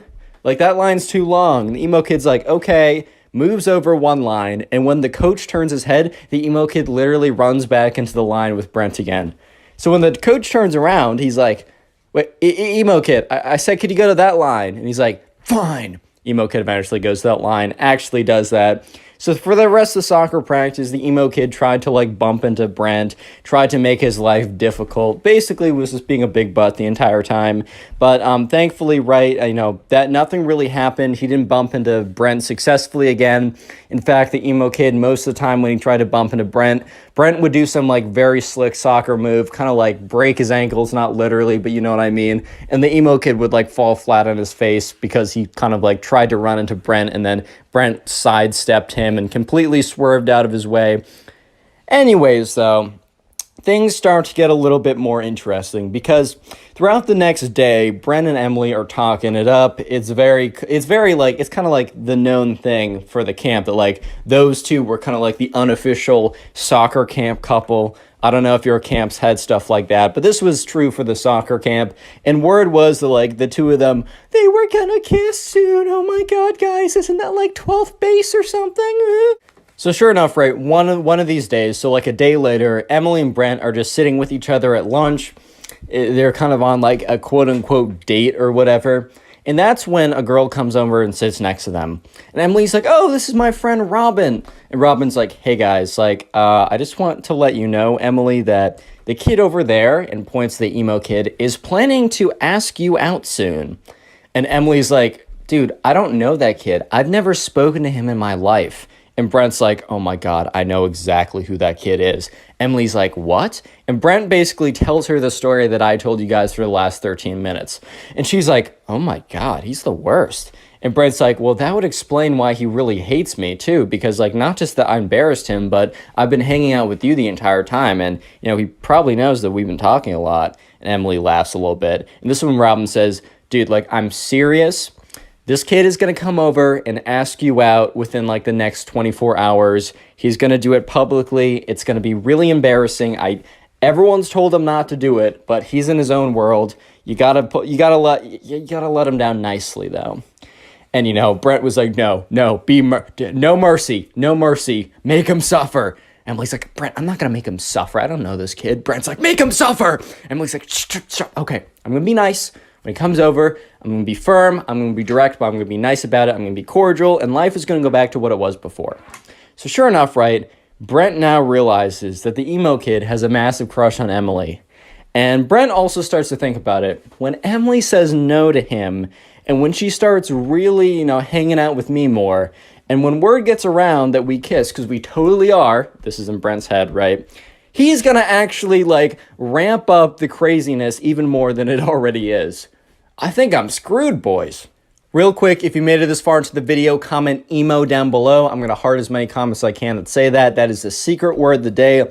And also, if you want to support the channel and help boost me back into the algorithm, all you got to do is at some point, maybe after this video, maybe later, sit down and watch a bunch of my videos in a row, maybe while you're playing video games or drawing or cleaning your room, or maybe to help you go to sleep. I take that as a compliment now. I understand it. Leave in the comment section down below how you're helping boost the channel. I will heart it, I will say thank you, and I'll even shout some people out, like the person on screen right now. Thank you to this person on screen and all of you guys for all the support recently. It's really helped boost the channel. We're growing again. You'll love to see it. Let's get back to the story. So anyways, flash forward to that night, or not that night, but that afternoon. Remember when this is the mixed gender, just fun, more camp activities, they're playing dodgeball. And sure enough, the emo kid and Brent actually happen to be on the same team this time. So like emo kid and Brent, they're picking up the dodgeballs, they're throwing them, they're trying to avoid being hit by the dodgeballs. And the emo kid walks over and is like, sup, bro? And Brent's like, what?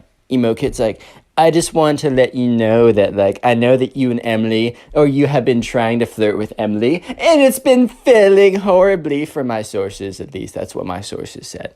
And I just want to let you know that, I let you have your fun. I let you play like the little beta little lamb you are. But I'm actually going to come in and, as the alpha male, assert my dominance and claim what is mine. Emily shall be my girlfriend by the end of tomorrow. Mark my words. And I will watch as little tears roll down your face because you're so sad that I took your girl. Oh, little Brent, I'm so sorry. Brent's like, dude, she's not gonna, I've talked to her. She's gonna say no. Don't do it. I hate you, but I know for a fact that you're gonna get rejected in front of everyone. The emo kid's like, nice try, little boy. I know for a fact that my testosterone is 10 trillion and yours is 0. So based on that alone, plus a billion other factors, such as my manliness, my alpha maleness, my swag, overall levels, and a billion more things. Just, she will obviously say yes to me. And even if you two are fake dating, she'll break up with you immediately to say yes to me. I just know some things that you don't know, Brent. Get over it. So the emo kid walks away. And Brent's like, well, my conscience is clear because I tried to warn the kid not to do it. I tried to warn the kid, right? I'm not a bad guy. I told him not to do it. I told him. I said, I even gave him the benefit of the doubt. I said, I don't like you, but I want to help you here. He didn't listen to me. It's not my fault, whatever happens tomorrow. Next day rolls around. At soccer practice, the emo kid for the entire morning is like, Brent, better spend the last moments with Emily as you can because she's about to be my girlfriend. Oh, and Brent's like, dude, shut up, dude. He's like, oh my God, am I getting to you, man? Am I getting to you, man? Oh, man, it was so easy to break your thin, weak beta skin. Oh, my God, my words are hurting you so much. I'm going to lick up your little salty tears. They're so tasty and so good. And Brent's like, shut up, bro. You're going to get embarrassed. I can't wait for the moment. She better go hard. Anyways, flash forward to lunch. The moment. So anyways, Brent is sitting with Emily, and Emily's like, dude, the emo kid, I can't see him anywhere. And Brent's like, dude, he's going to ask you out. It's happening. Get over it. It's going to happen any second. She's like, he's going to do it the next day, which means probably now in front of everyone. And, Brent's like, that's what he said he would do. And Brent was like, oh my God, don't turn around. Because Brent was looking, and the emo kid was walking over. And what was he walking over with? He was walking over with a boom box. You already know where this is going. And Brent's like, you know what? Brace yourself. Try and have an out-of-body experience right now so you don't have to deal with what's about to happen. This is about to be bad, Emily. I'm so sorry. And Emily's like, oh my God, oh my God. And that's when you start to hear music. It's the emo kid's personal band. So it's like this heavy metal rock band. So just imagine some like heavy metal rock going in the background. And the lyrics are, Emily, Emily, why do you hang with losers like Brent? Emily, please love me. Yeah. And it's just kind of like more stuff like that in the background. And the emo kid is like rocking out by himself with an air guitar while this is all going on. It is the worst moment of Brent's life because the secondhand embarrassment is so strong, he's basically getting firsthand embarrassment from the whole thing.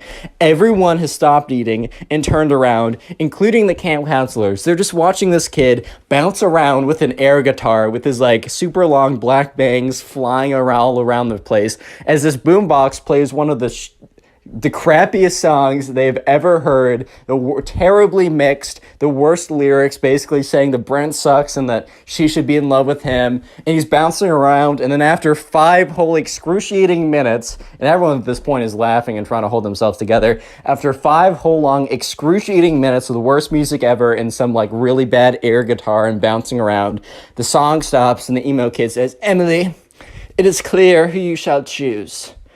What is your verdict? And Emily's like, I'm sorry, I don't know you. I'm not going out with you. Emo kid's like, that's hilarious. What's your actual verdict? Emily's like, dude, I don't know you. He's like, dude, that's hilarious. What's your actual verdict? And Brent's like, all right, man, that's enough. Let's concede while we're behind. The emo kid looks at Brent and says, this isn't over, man. And he walks away with his boombox. And Brent's like, why did he say that to me? I didn't dump him. And Emily's like, dude, that was worse than I could have ever imagined. And right, so Robin, the friend who warned them, came over again and said, look, I should have warned you about that, I didn't think it was real. I didn't even think that that was actually going to happen. I was told earlier this morning and I laughed. I'm so sorry. I should take anything that you hear about this kid seriously from this point on, because oh my God. And Emily's like, wait, oh no, we still have an activity tonight, like for the, like this afternoon. And Brent's like, oh my God, he said this isn't over. And sure enough, it was far from over. So they get to the activity that afternoon. So it was probably the worst possible activity that it could have been, because it was small groups of charades.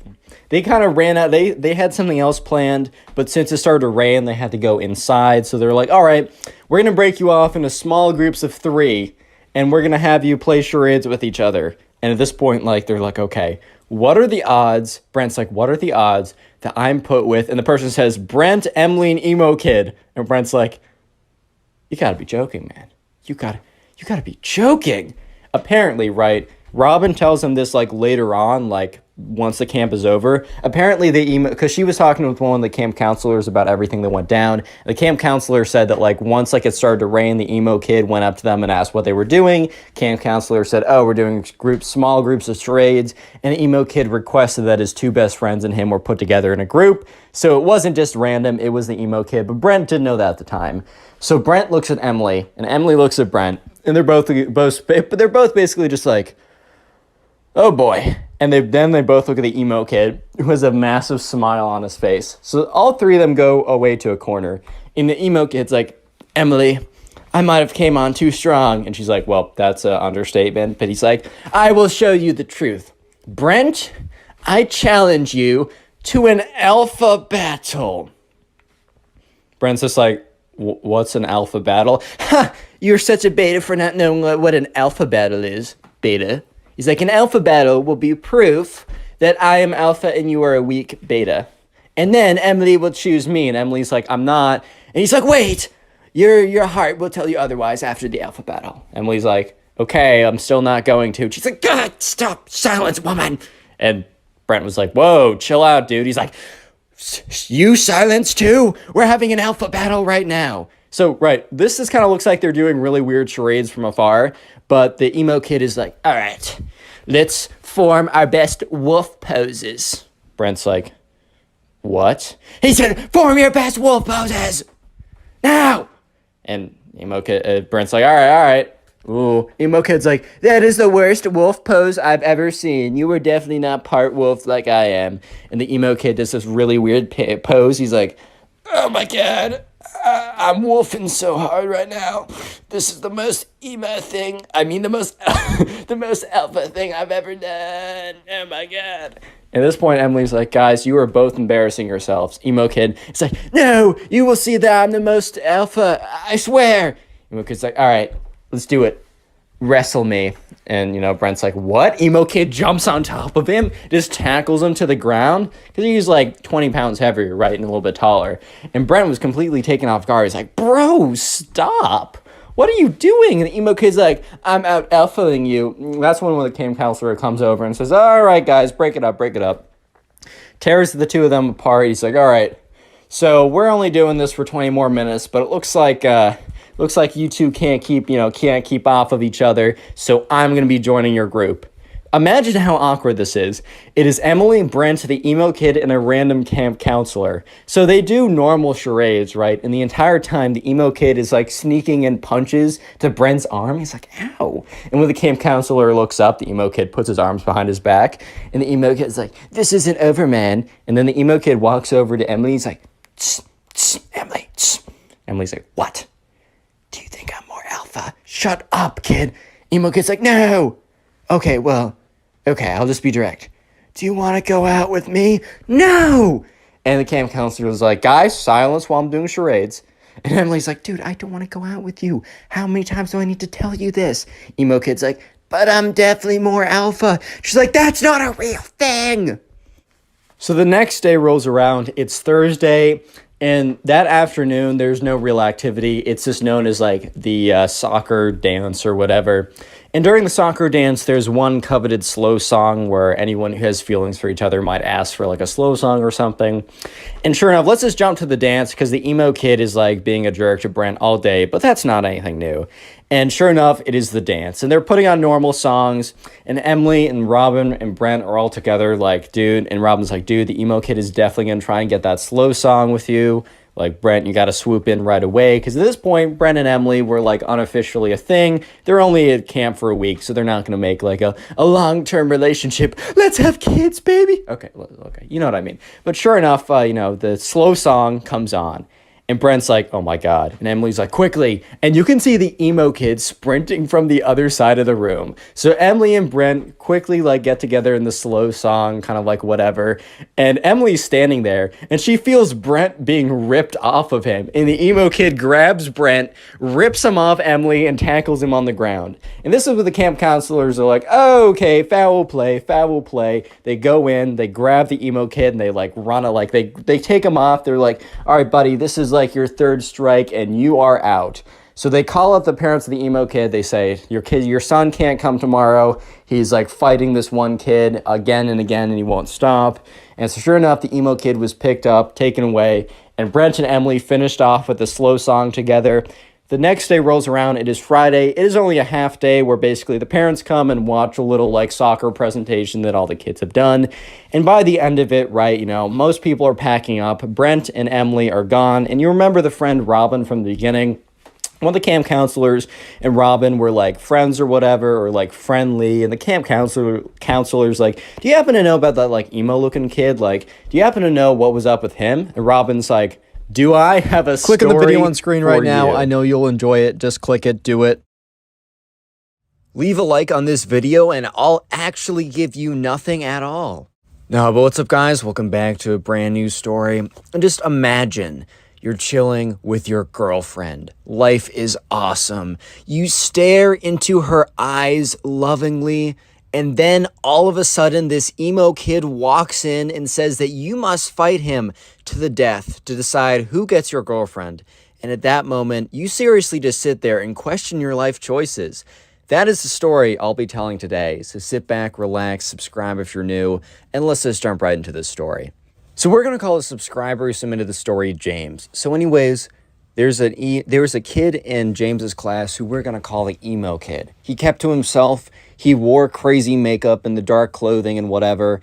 And honestly, it doesn't really matter what you wear. But he was also extremely melodramatic. Like, he would come in and he'd be like, society doesn't understand me. No one gets me. I'll never fit in. He was kind of like one of those kids that kind of just like would say this stuff and then would be like, why do I not have friends? I'm just a melodramatic freak all the time, which, I was pretty weird in middle school, so like I can't really speak. But then again, hey man. Anyways, so there's also a girl in, I don't know, I'll just call her we'll just call her Kate, right? It's name of my friend back home. So anyways, James and the emo kid, unfortunately, had to cross paths because they both had a thing for this girl. And this Friday, right? So this story all starts like this weekend, or not this weekend, we'll say starts on Monday. And this Friday, remember, not actually this Friday, I mean this Friday in the story, was going to be the school dance. And the whole thing was like whoever got the slow dance with this girl was basically going to like, so the thing at James's school is if you slow danced with a girl, you were basically dating her at this point. You guys were practically in love at that point. So it was a pretty big deal who was going to get the slow dance. And it was the emo kid versus James. And this became very public knowledge. Like the emo kid was telling everyone that he was going to 100% get the slow dance. And people kind of knew James because James was more popular. He wasn't like, I don't know, some like really annoying popular person. He was just like a cool guy that everyone liked. I mean, at least according to James, who submitted this story. So who really knows? But we'll go with it, right? So everyone kind of knew that both the emo kid and James were both fighting for this girl, Kate. And Kate made it pretty clear that, she was not going to say yes to the emo kid. Like, sorry, unlucky. Life just works out like that. But she was considering saying yes to James. She was kind of just keeping... the truth was that she was going to say yes to James if he asked. However, she just wanted to keep him kind of like on his toes and questioning or whatever, right? So, yeah, throughout that whole week, the emo kid and James, they weren't like in a fight with each other, but they were kind of like rivals in a sense, even though they never had any direct confrontation. And let's just skip ahead to that Friday. It was the day of the school dance. It was emo kid versus James. So anyways, at this point, the emo kid is like, he's kind of like, he's standing in the corner at the dance, right? Look, I was pretty awkward in high school and middle school when it came to those big dances. But to be fair, everyone else was as well. But the emo kid was kind of taking it to a whole different level. He literally was like slouched in the corner of the room. His like long black hair kind of like down. Almost like, that scene from The Ring with that like the girl who comes out of the TV. He was kind of looking like that chick for a second. So he was definitely not helping himself out in this situation. And at this point, James and his boys were kind of standing like together, whatever. They were dancing to, I don't know. I don't freaking know what they play at high school dances. Maybe some Whip Nene by Silento. Yeah, I don't know, man. It's a middle school dance, bro. I don't know how this works. But anyways, they're kind of waiting for the slow song to come on. Maybe some, I don't know, some like song by Adele or something like that. Like dude, I always try and like say lines from songs during these stories and I just blank every single time.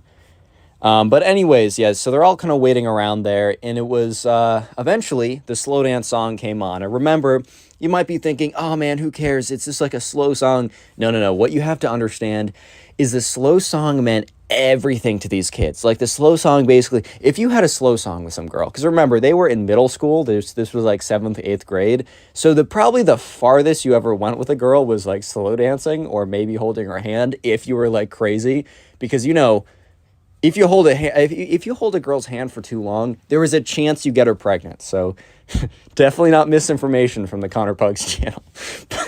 But anyways, slow dance was a really big deal. And all of a sudden, the song comes on.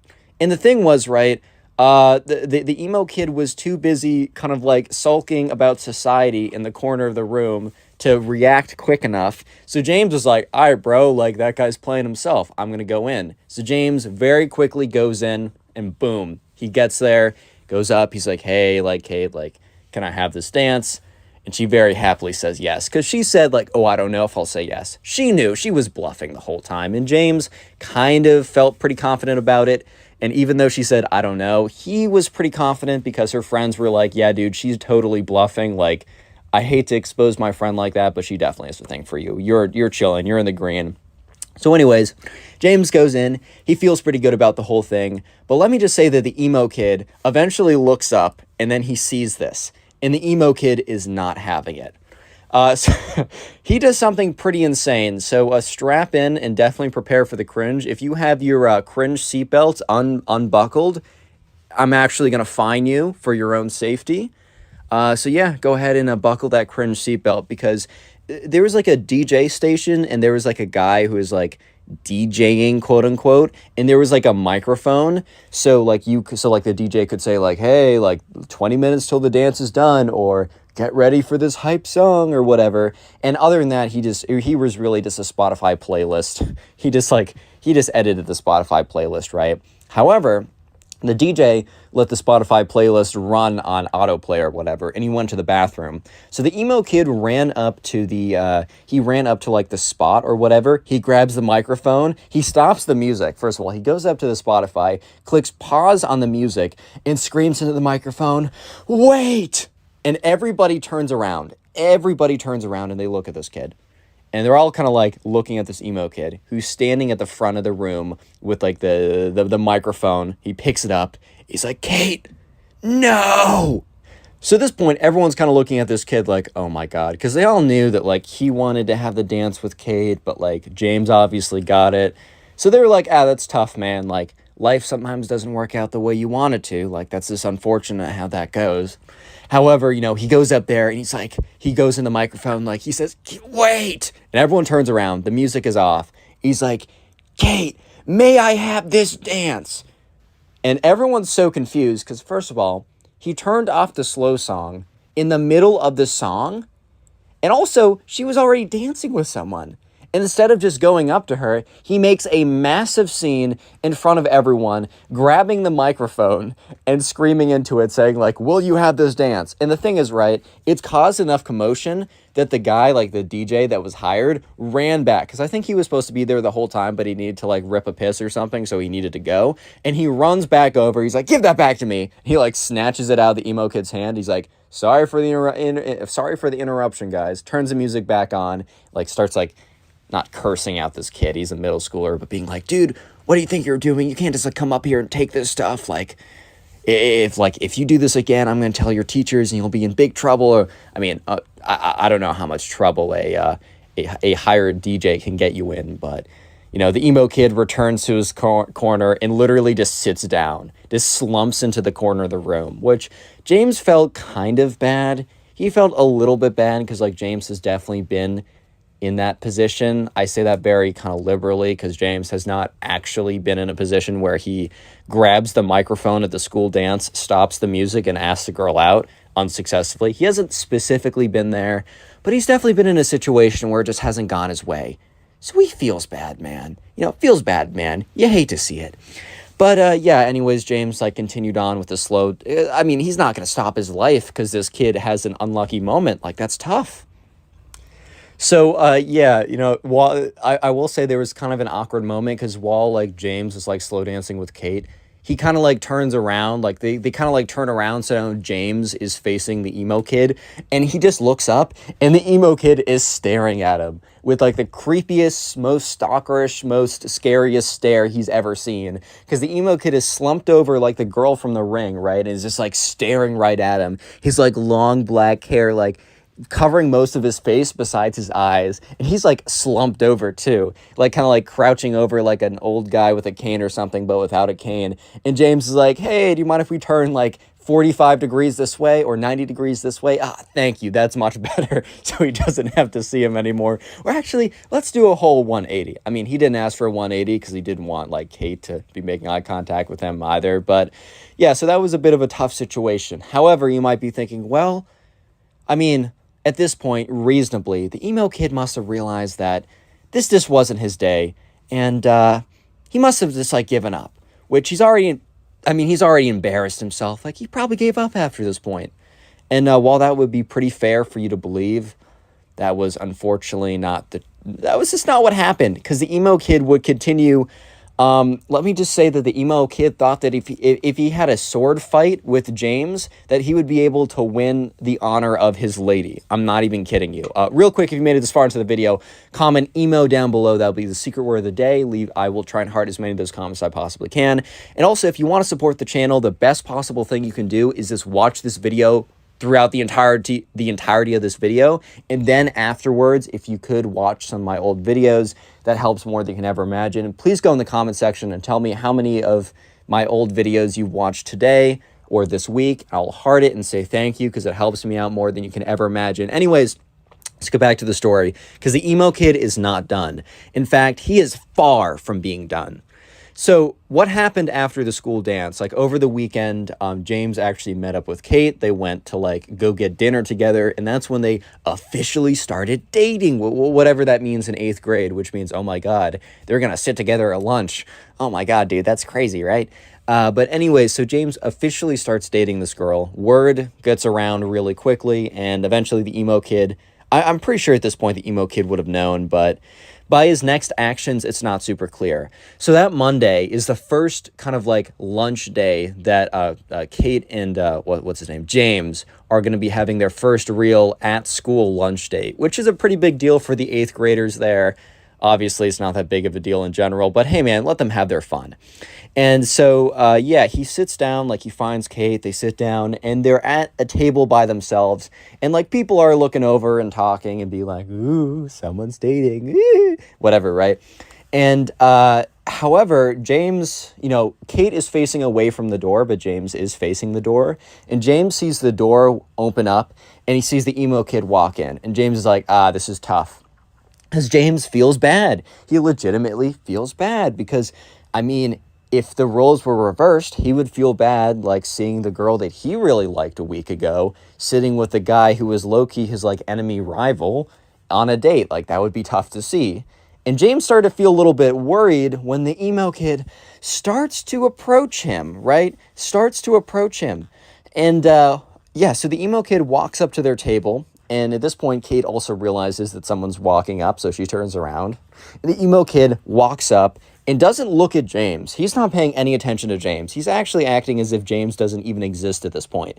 The emo kid turns to the girl, Kate, I forgot her name for a second, says, Kate, I've been wanting to ask this for a while. But since we've become so close in the last couple weeks, which they have never spoken before, but that is beyond the point. At this point, that is beyond the point. He's like, I was wondering if you would like to go on a date with me, if you would like to start dating. And James is like, oh, no, he doesn't know. How does he not know? Because James is like, everybody knows. Everybody told everybody, but I guess everybody didn't tell the emo kid. Of course they didn't. And Kate at this point is like, oh, well, I'm very flattered. And the emo kid's like, well, if you're flattered, then you should say yes, correct? And at this point, she's like, well, you see, it's actually not great timing because I'm actually currently in a relationship. And the emo kid's like, what? How? With who? And James is like, oh my God, this is so awkward. He doesn't know. So James has kind of assumed that the emo kid didn't think anything of the fact that James got like the dance with her, which in all reality, the emo kid was kind of the one who had the most common sense in that situation, because just because someone dances with a girl once doesn't mean anything, right? But at this middle school, if you got the slow dance, you were basically in. You were locked in at this point, is what I'm trying to say. So Kate has to go on to awkwardly explain to the emo kid that, well, the guy that she's sitting at right now on the lunch date with happens to be the guy that she's dating. And the emo kid turns to James, looks at him, looks him down and up, like does like the elevator look when he looks at like the top of his head, looks all the way down, then looks all the way up, turns back to Kate and is like, really, dude? You decided to date this guy when you could have dated me? He's like, bruh. And he just kind of like storms out of there. And James looks at Kate and he's like, dude, how did that kid not know that we're dating at this point? Like, I swear to God, all your friends told everybody. Like, and Kate's like, dude, my friends didn't tell everyone. And James is like, if you ask anyone at the school, besides the emo kid, apparently, they will know. And Kate's like, yeah, okay, my friends do talk a lot. And they're like, well, that was pretty awkward. Hopefully nothing else happens again. You might be thinking at this point, Connor, the emo kid must stop. There's no way he continues on. There's not a chance that he continues, right? Well. I got some news for you guys. He does continue, and it's bad. Because you might be thinking that, oh, well, the emo kid stormed off and he was done. No. About 20 minutes later, when there's only like 10 minutes left of lunch, James sees the doors open up again, and he's like, you gotta be kidding me, dude. Because the emo kid walks through. But this time, he is like stomping towards James super angrily. He runs up to the table practically, looks at James, looks him in the eye, and says, it's not over between us. It is far from over between us. And is like taking his little finger and like pointing at James, and James is like, okay, nice. Like, I like, we do not care. Like, I don't know what else to say at this point. Like, okay, cool, nice. Like, okay, what do you want me to say? And the emo kid after that is like, you better watch yourself. It's about to get bad. He like storms out of there. And, you know, at this point, James is like, okay, well, I guess that answers my question. So the next day at lunch is where things get really, really, really crazy. So he's sitting there with Kate on his second date. James is enjoying himself. He's having a good time with Kate. They're enjoying each other's presence. They're doing well. I mean, they're kind of clicking, so things might continue on, right? And that's when the emo kid walks in, and he's carrying like two sticks, like two pretty good sized sticks that he probably found in the backyard of the school. So in the backyard of the school, there's like a mini forest, nothing too crazy, but there's like a pretty big forest back there. And the emo kid must have gone back there and like found two decent sized sticks. He walks into the cafeteria with one stick in one hand and one stick in the other, and James is just looking at him. And he's like, he kind of says like to Kate, he's like, oh, okay, we got trouble. Kate turns around, looks at it, and it's just like, turns back around and is like, what? And James is like, yeah, I have no idea what's happening, but I guess we're about to see. So the emo kid walks up to the table, like kind of like waddles his way up, and he's like, you. And he like hands the stick to James, and James is like, I need a little explanation. What do you want me to do with this? Like, it's not super clear. The emo kid's like, you and I will have a sword battle, and whoever wins the sword battle will have the will win the honor of your lady, and will. At this point, like Kate's like, what? And James is like, dude, what are you saying? He's like, fight me to the death. The winner gets your girl. And James is like, no. And the emo kid's like, oh, so you're scared of me then? You know that you're going to lose, and that's why you don't want to do it. And James is like, well, I'm not convinced I'm going to lose. I mean, I'm not an expert at random stick fighting or whatever, but at the same time, why would I want to even engage? Like, why would I even want to do it? And the emo kid's like, well, I mean, for the sake of your honor, bro, like, do you really want to be known as the guy who chickened out because he's a chicken? And James is like, well, I mean, I don't really care, but I also don't want to be known as the guy who went on, who during the dance last Friday, grabbed the DJ's microphone and stopped the music to ask out a girl who was very clearly in the middle of dancing with someone else, and then come into school the next day super angry with a bunch of sticks and try and fight some guy to get the girl that already obviously said no to him twice. At this point, the emo kid's like, so what you're saying is that you're too scared to fight me, and because you know you'll lose. And James is like, dude, we're going in circles right now. I'm not fighting you. I'm not having a sword fight to the death. Okay, I'm just not doing that. At this point, the emo kid's like, fine. Well, you're about to see me in my final form, where I am the most powerful. And James is like, okay. Word. And then the emo kid reaches up to James and rips out a strand of his hair. And James is like, dude, that hurt. Why would you do that? And the emo kid's like, I need that for my wizardly spells. And he laughs really awkwardly and shuffles out of there. And James turns to Kate. He's like, dude, what life choice did I make to get myself to this position? What did I do wrong? What choices did I make that got me here? And Kate's like, I don't know. This is kind of tough. He's like, yes, why me? Why? Why? You just came up to me with a bunch of sticks and says, I want to fight you, right? And then all of a sudden, he just pulls a piece of hair. What? Huh? Bro? I just don't know. I just don't know what to do at this point. And Kate's like, yeah, I don't know. But I think eventually he'll just get bored of whatever he's doing and give up.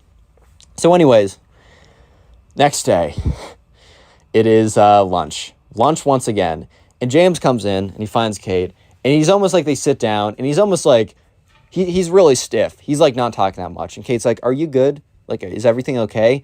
And James is like, dude, it's not you. It's just the emo. I just don't know what that kid's going to do today. I'm not trying to lose any more hair. That really hurt last night. I was starting to bleed from my scalp where he pulled me. That was ridiculous. And, Kate's like, yeah, that kid's pretty weird. Sorry you have to go through with that. And speak of the devil, dude. Because at that point, the emo kid walks in. And at this point, he has a backpack on. And he has a smaller stick. And he has a stick in his hand, a smaller one. And a spirit Halloween wizard hat on. and James is like, you gotta be kidding me, bro. You gotta be kidding me. And at this point, Kate's like, what? She turns around and she's like, oh my God. And the emo kid walks up and he's like, ha ha ha, this is where you made your mistake, James. This is where you made your last mistake. And he walks out, and he sits next, and he stands up next to them. He reaches into his backpack or whatever. He takes out a piece of chalk. He takes out a plastic bag that has a hair in it, presumably, James's hair. And he also has a candle set and a lighter. And he sits down on their, he sits down next to them. And so they had concrete floors in the lunchroom. So next to them, he draws a pentagram, puts a bunch of candles around the pentagram, takes James's hair, puts it in the middle, lights all the candles. At this point, this is taking 2 minutes to do. Kate and James are just sitting there looking at him, completely aghast. What is this kid? What is this kid on? Whatever he's on, dude, maybe get me some of that. Oh my God. No, but they were just I mean, what are you supposed to do? What are you supposed to say? So eventually the emo kid has his whole, I don't know, his magic setup is all done or whatever you want to call it. And he starts lighting all the candles. He's like, James, this is your last chance. Give me your girlfriend and I won't put a spell on you. And James is like, dude, what do you mean give me my girlfriend? Like, it's like a mutual choice to be like girlfriend and boyfriend. Like, you're acting as if this is like the 1600s or something, and like the wife is the property of the husband, bro. Like, what are you talking about? And, he's like, one more chance, bro. I'm about to put a crazy spell on you if you don't give me your girlfriend. And this is when Kate speaks up and is like, dude, like, even if he said that he was going to give me to you, I'm not going to be your boyfriend. Like, I'm not going to be your girlfriend, dude. And the emo kid's like, well, I'm going to put a spell on you too, dude, if you don't become my... He literally threatens Kate. And he's like, oh, if you don't become my girlfriend, I'm going to put a spell on you as well, which... Okay, I might not be the smoothest individual. I might not be, I don't know, the one that has the greatest pickup lines of all time. My Tinder one's pretty funny. I did steal it from my friend, but maybe I'll 5,000 likes and I'll reveal it, because it's pretty funny, but it's also a little embarrassing. But here's one thing I do know. There's a very decent chance that if you threaten to cast a spell on a woman if she doesn't become your girlfriend, she's probably, not 100%, but probably not going to become your girlfriend. I know I might be going out on a crazy limb right now, and you guys might completely disagree, and maybe you found your wife of 10 years who loves you very much from threatening her with magical spells. I just don't think that's a great way to do it. So eventually the emo kid finishes up, and then he lights the hair in the middle, and then he takes his magic wand, waves it around, and just starts saying a bunch of nonsense. And at this point, half the entire cafeteria is just like looking. They've almost like circled around it like it was a school fight or something. They've circled around it and they're just like, what the frick, bro? Like, oh my God, like what's going on right now? And eventually the emo kid like points his magic wand at James and is like, ooga booga, or I don't know. He's just saying some nonsense. And literally 15 seconds of pure silence happened. And then very clearly nothing happens. And he's like, I'm going to give you one more chance. I'm going to count to 3. If you don't, you're going to explode because of my spells. And James is like, I think I'm going to take the risk. He's like, 3? I'm going to give you one more chance, bro. Like, I'm going to give you one more chance. And James is like, nope. I'm going to take the risk here. 2? And he's like, yeah, nah, I'm good, man. Like, you can go ahead with this. If I explode, I explode. Like, that's tough. 1? Last chance, dude. I'm being super generous right now. Just give me your girlfriend and we'll be all good here. And James is like, nah, I'm chilling, bro. He's like, fine. Kicks it. The emo kid literally kicks over his magic, like, whatever set. Because I think he knew it wasn't going to work anyways. Which, thankfully, it was concrete floors and nothing, like, flammable. Because, like, the candles fly all over the place or whatever. And he storms out of there. Storms out of there. At this point, James sits back down. He's like, maybe we should go on dates at night when we're not in school. And Kate's like, that's not a bad idea.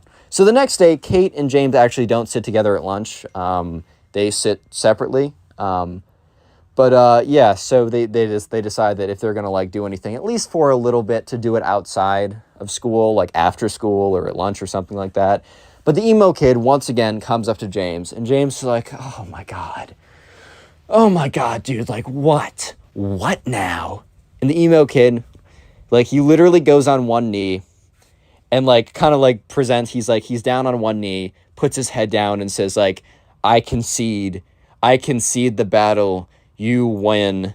Like, I tried everything possible, but you are the better duelist. Like, I honorably concede. And in James's head, he's like, bro, he didn't say this, but he's like, bro, you did not honorably concede. You did the least honorable, you did not concede honorably. But at this point, James sees this as a perfect opportunity for the emo kid to just stop. So he's like, all right, man, like, it was a good battle. It was really close, and you'll get them next time. Like, honestly, James is trying to be as chill as possible so that the emo kid doesn't come back and be like, well, actually, I'm going to try more magic or something. And the emo kid stands up, and he like kind of like nods his head, and James nods his head back, and the emo kid bows and leaves. And yeah, after that point, James and Kate actually were able to like do like lunch dates or whatever in school again. The relationship lasted like 6 months. It didn't last crazy long, but Kate and James are still cool to this day. And yeah, the emo kid never Click on the bothered video them on after screen this right point. now. I know you'll enjoy it. Just click it. Do it.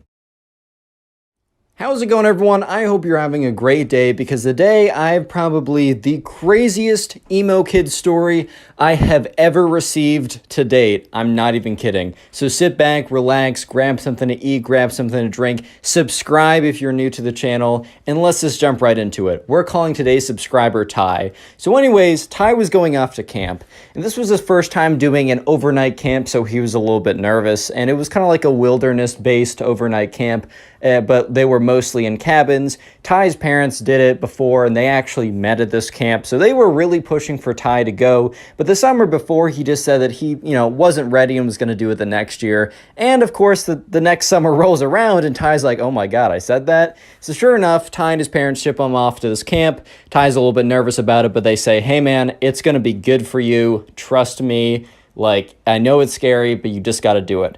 So anyways, they arrive at the campground, and they walk over, Ty and his parents walk over to the person who is signing everyone in. And it's some 25-year-old dude with a big old goofy smile on his face. He's like, hey guys, welcome to Camp Awesome. That wasn't actually the name, but we're going to call it Camp Awesome. Hi there, buddy. What's your name? He's like, Ty Gooden. And he's like, Ty, let me see. There you are, buddy. All right, so you're going to be in group B over there. And he points to this group of kids and like one counselor or whatever. And Ty turns around to his parents, and his parents are like, all right, well, we'll see you in 2 weeks. And Ty's like, Mom, like, I don't know if I can do this. And Ty and his dad kind of sits down and he's like, yo, you got this, buddy. Like, you don't need to worry about it. Like, trust me, the 2 weeks are going to fly by, and you're going to have so much fun, you're not going to want to leave. That's a guarantee from me. And Ty's like, all right. So Ty walks over, and he goes over to Group B, and there's a big group of kids, and, the counselor's like, hey, guys, my name is Ben. Don't worry, he's not the evil guy. But hi, guys, my name is Ben. Welcome, to camp. These are going to be the guys who are in our group. We're going to be in the same cabin together. We're going to do a lot of activities together. You can still meet people in the other groups, but these are going to be the guys you're going to be seeing all the freaking time. So start getting to know each other. Let's go around, do some names.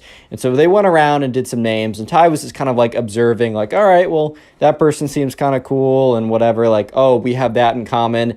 And then it kind of comes around to this one kid that Ty didn't even realize was there until until he spoke up. And this kid had these long black swooshed hair, right? He wore all black. He had these rock band t-shirts, these big black boots. He had this spiky bracelet necklace type thing. And by the way, if you kind of dress emo, that's totally chill. I don't really care. As long as you don't act like this kid, you're cool in my book. I say this every single time.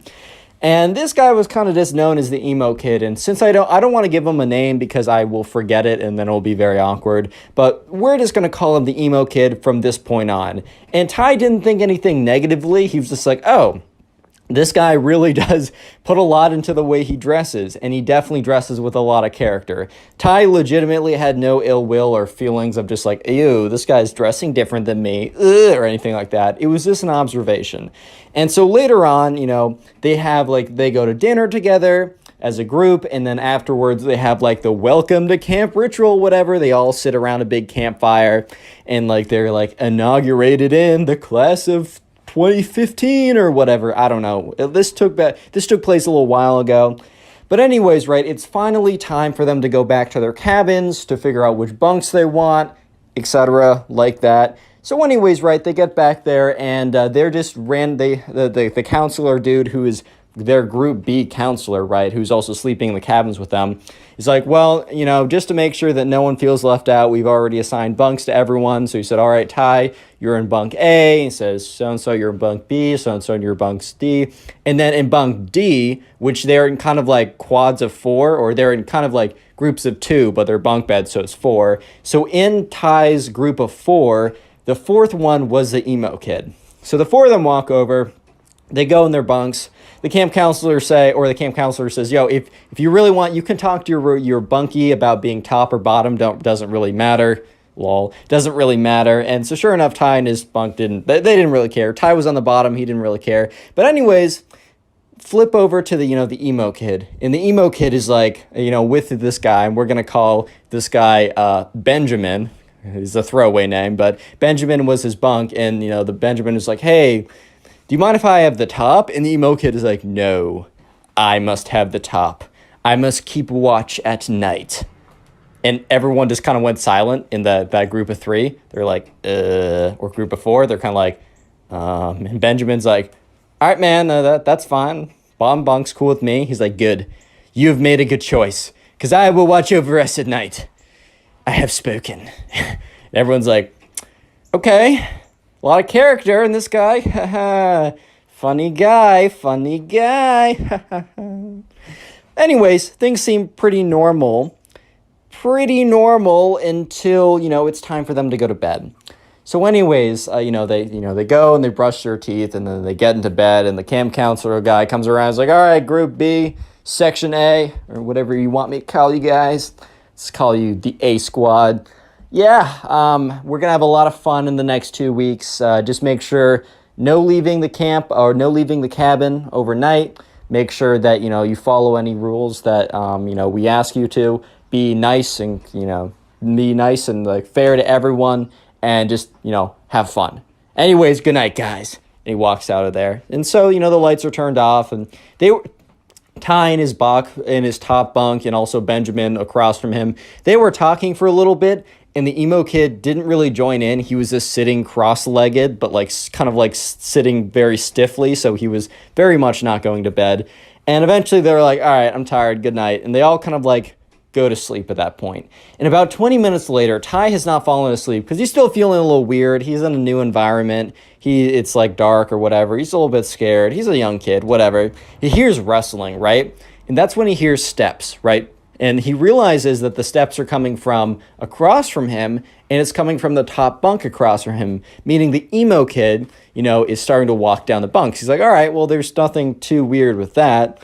And that's when he hears, because there's a door next to their cabin, so there's multiple exits from the cabin. He hears the door open, and he watches as the emo kid walks out. So Ty at this point is like, what? So he kind of gets up, and the person above him is completely asleep. But Benjamin, the kid from the side of him, is still awake, and he's like, yo, Benjamin. He's like, yo, what's up? He said, emo kid. Because I maybe said his actual name, but we're calling him emo kid. He's like, emo kid, he just walked out the door. Benjamin's like, you can't do that. And, Ty's like, dude, but he did.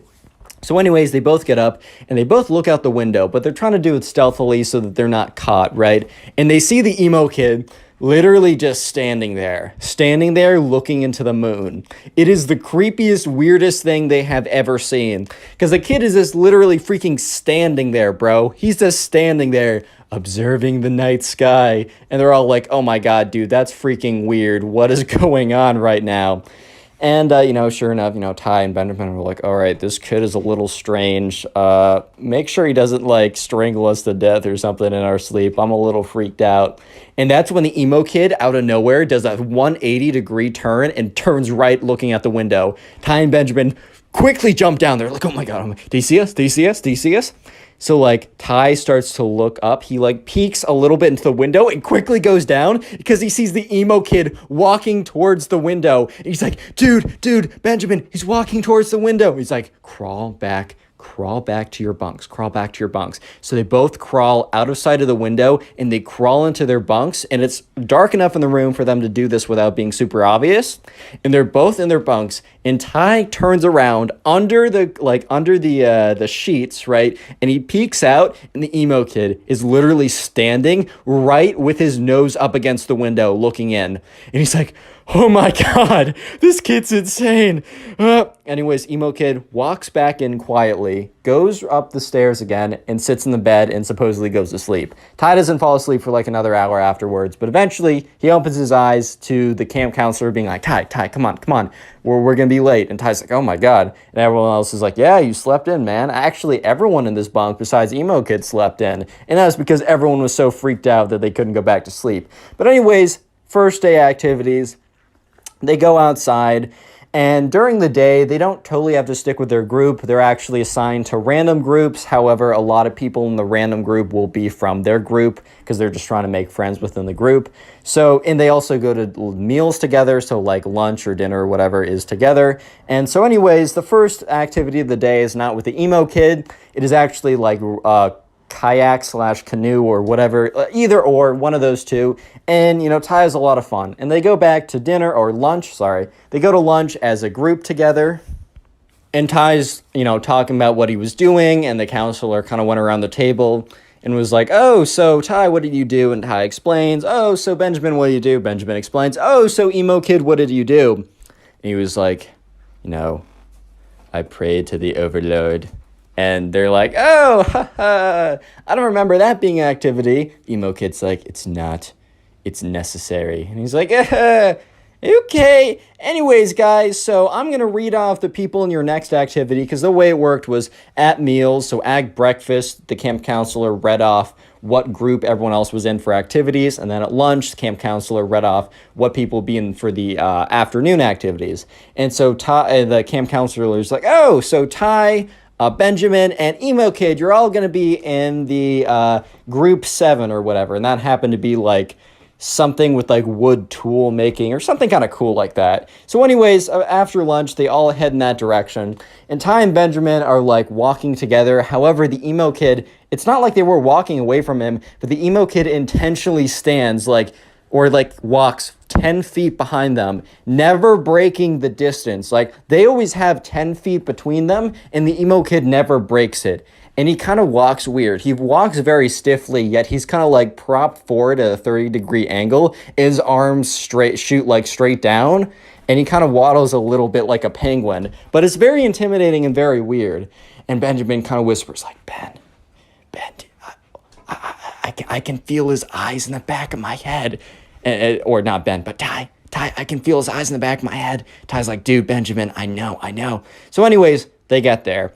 And the camp counselor dude is like, hey guys, welcome to woodworking. It's going to be a lot of fun. You can make whatever tools or whatever you want. All I ask is that when you're using this blade, that, you know, I'm there and help you guiding it. And also if you want any, like, I don't know, if you want any inspiration or questions, come to me and it's all cool. So anyways, Ty and Benjamin sit down. They're like, oh, let's make like wooden knives or something. So they're given a pocket knife and they're taught how to whittle away. It's like, always, you got to face it away from you. Never face it towards you. If I see you guys facing it towards you, I got to revoke your knife privileges. Not trying to be that guy, but it's part of the job. So anyways, right, they look over and they see the emo kid and he's like whittling away at the spoon and at the stick. And they're all like, So eventually at the end of class, or the end of the activity, they're asked to go around in a circle and say a little bit about what they made and show it off. So Ty's like, all right, well, here's like a butter knife and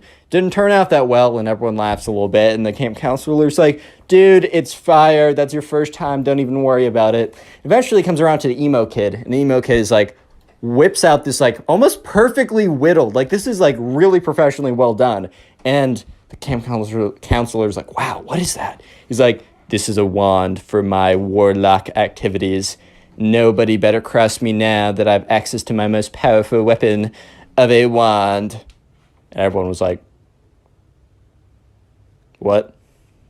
Real quick, if you made it this far into the video, comment emo down below. That's the secret word of the day. I'll try and heart as many comments as I possibly can that say emo. And then also, if you want to support the channel, watch a bunch of these videos in one sitting. I call it binge watching. So if you're sitting down, maybe playing video games or trying to go to sleep or something like that, watch like 10 videos in a row if possible. I know it's a big ask, but if you do so, please leave a comment down below. I'll heart it and even shout you out, as on screen right now, shouting out some people who are supporting the channel and telling me about it. So yeah, thanks to these guys and you guys, and let's get right back to it. So fast forward a couple days into the week, and every single day, the emo kid's been doing weird things. So right now is a Wednesday. For context, they got there on a Sunday night. So this Wednesday night, Benjamin's kind of becoming like the side character for Ty. Like he's becoming like pretty close friends. And Ty and Benjamin are kind of like talking about the emo kid and being like, kind of tracking the weird things he's been doing.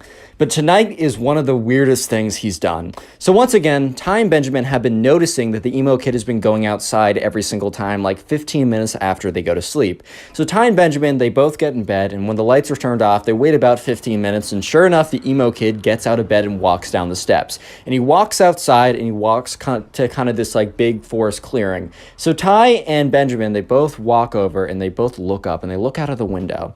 And they're looking out, and they see the emo kid, and normally he just stands there blankly. But this time was different. He was getting to work. They saw the stick that he made in the wands, in like the wand craft whatever class, or the woodsmanship class. And he takes the end of it that isn't pointy, where you do the spell, and he puts it into the dirt, because he's standing in a pretty big dirt clearing, and he starts drawing this circle, this very big circle. And Ty looks over at Benjamin and is like, dude, what on earth is going on? Like, what is this kid doing? And Benjamin's like, dude, I have no idea. And they look at it, and he's drawn a complete perfect circle around him. And then he steps out of it. And then he starts making lines within the circle. He goes from the top of it, down, up, down, across, up. He's made a perfect upside down pentagram. And if you don't know, that's basically like a sign of like ship or the something. So at this point, right, Ty and his friend are freaking out. They're like, oh my god, he's trying to like summon something. And sure enough, the emo kid starts like waving his wand around in these weird directions and starts like spinning around in a circle and making these like weird movements. And if TikTok was around, I bet Ty would have been like, bro, is he trying to do a TikTok dance or something? But anyways, Ty and Benjamin are watching as the emo kid, after making the upside down pentagram, just starts waving it around and starts speaking, like, because the window was cracked open a little bit, and they start hearing like some weird okay, maybe it wasn't as goofy as that, but he was kind of talking these like weird tongues or whatever. And that's when they heard the light flick on. Not in their room, because they would have seen that. They heard the light flick on in the middle cabin. The middle part of the cabin. That is where the camp counselor lived. He must have heard or must have felt like some kind of disturbance or something, because they see the emo kid grab his wand and sprint out of there, and sprint so quickly he goes to the back room. And that's when like Ty and Benjamin are like, oh my god, he's sprinting here. So they quickly jump into bed and are, you know, when, I don't know if you guys did this, but like when you were up later than you should, and your mom is about to run into like open the room, and you just jump into your bed and then you just stay super still. That was them. Like, it doesn't matter if you're sprawled out in a weird position, you're staying as still as possible. So they jump in, they're super still, and they watch as the door opens and the emo kid runs in and runs up to like the second bunk and just sits in there. And that's when like they see, like, literally 10 seconds after the emo kid gets into his bed, they see the light flicker on. And the camp counselor, who's for cabin B or whatever, walks in and is like, hey, I saw something out there. Any of you guys go out there? And, like, you know, everyone's pretending to be like, what? Like, they just woke up. The emo kid is really pretending to be like, what? I don't know what's going on, bro. And obviously, Ty and Benjamin, you know, they're trying to, like, pretend like they weren't up watching the whole thing. And the kid on the very top of, like, Ty just is still completely asleep. So counselor's like, all right, whatever. He's like, all right, well, remember, it's a punishable offense if you guys leave the cabin during night. Like, you will be forced to go back home, and you don't want to miss the fun retreat we're doing this weekend. And they're all like, all right. They were like, yeah, it wasn't us. I don't know what it is. And that's when the camp counselor is like, what? And he looks outside the window, and that's when he sees it. He's like, stay here. And he goes outside, and they all watch as he walks outside, and he sees like the upside down pentagram like drawn into the circle or whatever, drawn into the dirt. And he's just looking at it. And he takes out like his iPhone 4, because it was like 2015 or whatever, and he takes a photo of it with like flash, takes another photo, steps back, takes another photo, and everyone else pretends to be asleep as they go back in. Next day rolls around, and they're walking to their first activity from breakfast. And Ty and Benjamin happen to be in the same group. And Ty's like, dude, the emo kid's insane. Like, that was ridiculous last night. And Benjamin's like, I've never been more freaked out besides the first night, bro. Like this kid's insane. And at this point, they start talking about the camping retreat. So I mentioned this like a couple minutes ago when the camp counselor said, you guys don't want to miss the special fun camping retreat we're doing. So they stayed out in cabins. But part of the wilderness camp, whatever, at the very end of it, at the very like the last Friday night to Saturday, they hike out kind of farther out into the woods. They bring like camping equipment and they kind of like camp out like that. So they both of like Ty and Benjamin were a little bit worried because that basically meant that they were going by group and they were going to be out in the woods in tents by themselves with the creepy emo kid. So anyways, let's just fast forward to that day. It's Friday, and everyone is kind of packing their little bags, and the camp counselor for each group packs their, like, supply kit, medical supplies, radio, the food that they're going to be eating, and he's like, all right, everyone grab, groups of 2, grab a tent. And so sure enough, people pair up, and Benjamin and Ty are together, and they grab this tent, and they start walking over to the campsite. And Ty and Benjamin was like, dude, I heard that, there's only, enough tents so that, we have to pair up with someone. And he said, I heard that it's random. I heard that we don't get to choose who we pair up with. Ty's like, dude, that's insane. We already have friends. I get in the beginning them assigning us stuff, but, we know people now. This is the last day. Why would we need to bunk with someone random? And Benjamin's like, dude, I don't know if that's true. That's just what I heard. So eventually they get to the campsite. Anyways, so they get to the campsite, right?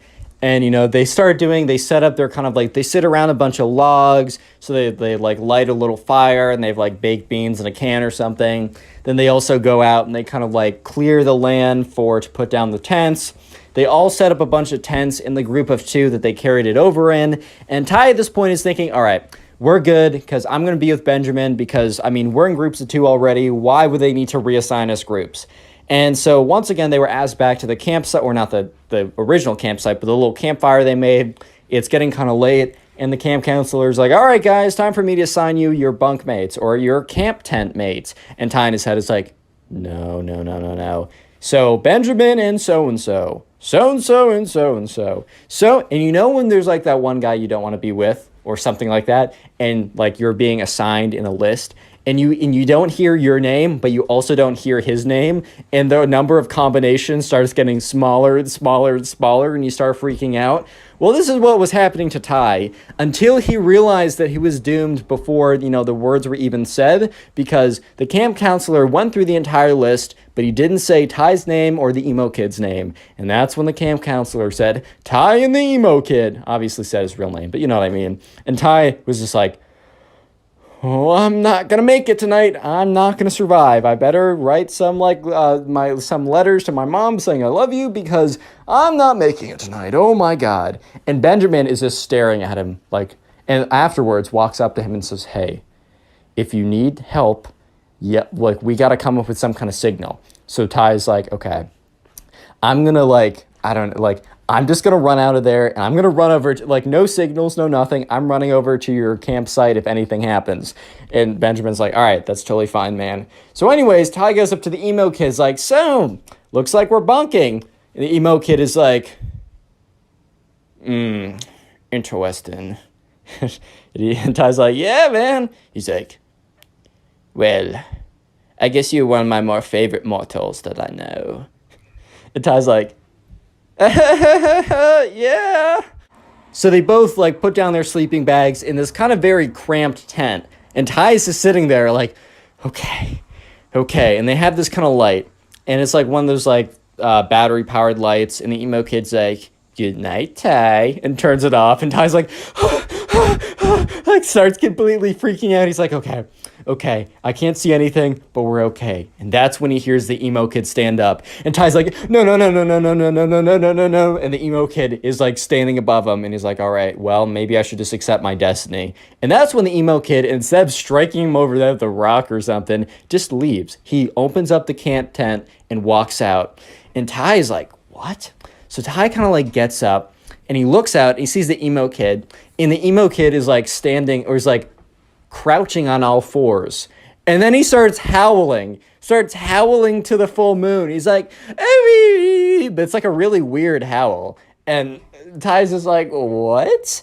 And that's when he hears the kind of like the camp counselor who's with us be like, hey, who's that? You're not allowed to be outside your campsite. And you just see the emo kid go, oh, and just sprints towards the tent. So Ty jumps back into his bed, and the emo kid, who's not very coordinated apparently, instead of like jumping through the wind, like the open flap, jumps right through the tent. So breaks right through the tarp of the tent, cracks the entire thing. The entire thing comes collapsing down. And Ty just like has his eyes closed as the entire tent falls on top of him. And that's when you hear all this yelling, and the camp counselor's like, what's going on over here? Are you guys all right? And he just like starts rummaging through all the like the rubble and stuff. And Ty starts like getting up, and he pushes the stuff off of him. The camp counselor was like, was that you out there doing those howling noises? He's like, no. And then sure enough, the emo kid is just standing there like, and he says to him like, you wouldn't understand what I was doing. And the camp counselor was like, I told you before that you can't be leaving your tent during the nighttime. Like, after I said goodbye, you were supposed to go to your tent and not leave it. You were out there. He's like, I was performing a protection ritual. And camp counselor was like, what? I was performing a protection ritual so that everyone would be safe at night from the demons and ghosts of the underworld. Camp counselor was like, what? And at that point, right, they just realized, okay, this is a lost cause. And at this point, the worst thing was that there was nowhere for them to sleep because the camp was completely destroyed, or the tent was completely destroyed. So the camp counselor was like, fine, you two, bring your sleeping bags. You can sleep in my tent. So the three of them are kind of like crushed in there. And eventually the camp counselor is like, all right, you two are in here. I'm going to sleep outside. No shenanigans. So it was the most uncomfortable sleep of Ty's entire life. But eventually, the day is over. He gets up. They start packing up their stuff, and they're walking back to the campsite. And that's when Ty meets up with Benjamin and is like, dude, like, what? You're not going to believe it. And Benjamin's like, I heard a lot of yelling. Are you okay? So Ty tells him the story. He's like, dude, that's insane. So anyways, they get back, and Ty actually had a really good time at the camp, minus the emo kid, like, cringe fest or whatever. Eventually, Ty's parents come to pick him up, and Ty's mom's like, man, you gotta tell me all about it. Like, how was it? Ty's like, it was really good, but it's quite a story. And so for the entire, 2-hour car ride back, Ty tells them the entire story, and let me just say, click on the video on screen right now. I know you'll enjoy it. Just click it, do it. How's it going, everyone? I hope you're having a great day, because today we have a story of probably one of the cringiest emo kids on planet Earth. I'm not even kidding. This is probably one of the craziest stories I've received, so sit back, relax, grab something to eat, grab something to drink, and let's call today's subscriber who submitted this story. Let's call him Oliver. So this all happened back in the good old days of 2014, 2015, when goth, emo, all that type of stuff was super popular. And by the way, if you dress goth or emo, I literally don't care. That's a totally fine style. As long as you aren't an emo kid like this kid, you're totally cool in my book. So anyways, right, this all started when Oliver and his friends were in the mall, and this was way back in the day, and Oliver and his friends were just kind of walking around in the mall. They were trying to figure out something to do. I mean, it was a Saturday, so I mean, who knows, they were trying to figure out something that they wanted to do, and Oliver's friend was like, hey man, do you mind if we stop in Hot Topic? Hot Topic is a t-shirt store that sells sells a lot of different types of t-shirts, a lot of trending stuff, a lot of and since, emo and goth was kind of trending at the time, they sold a lot of shirts and attire that really fit with that outfit. You got black t-shirt that says society, and then you got a spiky collar. I don't know, man. But anyways, right, Oliver and his friends stopped in Hot Topic, and Oliver wasn't really, there to buy something. So he was kind of just walking around and chilling, and he accidentally bumps into the emo guy. Or this the emo guy. I'm introducing a new guy, emo kid, whatever. We'll call him the emo kid. So anyways, right, this kid turns around, and he's got this this black t-shirt on. He's got a spiky collar choker type thing. He's got black pants. He's got black shoes on. His hair is black and it's slicked down. So he has these massive, really weird bangs where you can't even see his face. He's like, watch where you're going, punk. And Oliver's like, sorry, man. He's like, wait, I know you, dude. You're from my school. And Oliver's like, yeah, I think we're in class together. No, I've seen you around though, because Oliver's starting to remember this one time he saw this really weirdo looking kid who was like, man, no one gets me. And so sure enough, the kid, the emo kid, is like, bro, I don't think you bumped into me on purpose. I think you were coming for me and my kind. And Oliver's like, dude, what are you talking about? And the emo kid's like, bro, I think we both know that you just hate the emo kids. And two other emo kids appear basically appear out of thin air. And they were like, what's this kid talking about? Like, what's going on over here? And the emo kid's like, yeah, this kid over here goes to my school and he hates me on purpose. And he just bumped into me and it was crazy. You can't do this to us, man. And the other emo kid's like, yeah. Well, what do you have against the emo kids? And at this point, right, Oliver was literally just standing in a Hot Topic t-shirt store because his friend wanted to buy a t-shirt. In Oliver's head, he's like, bro, please hurry up and get that t-shirt. But he says, look, I accidentally bumped into this kid, like this guy. I'm sorry. It's not on purpose. You can trust me. And the emo kid's like, no, dude, I totally know what, like, a bump on purpose would feel like. That one felt so purposeful. Like, I literally felt the purpose in the bump. It was crazy. And Oliver's like, dude, what do you mean by that? And the emo kid's like, are you getting aggressive with me, son? Do you want to fight me, son? Oh, he wants to fight me, dude. And at this point, Oliver's like, all right, guys. All right, boys, have a good day.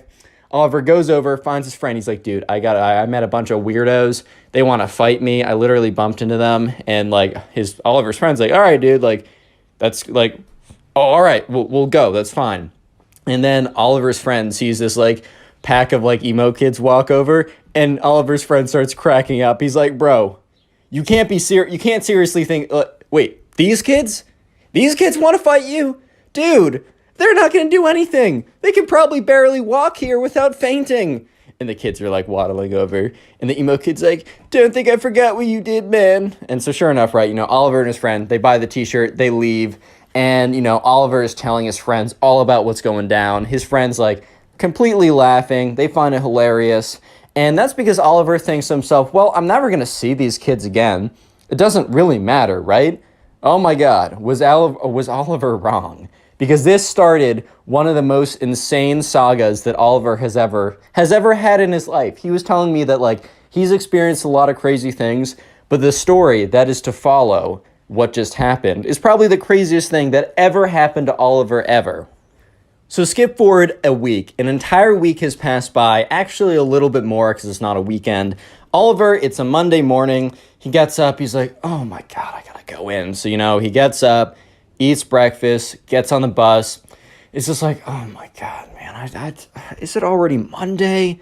Dude, that's freaking crazy. He gets into school and he's walking to his locker, all kind of like half awake or whatever. He has his backpack on.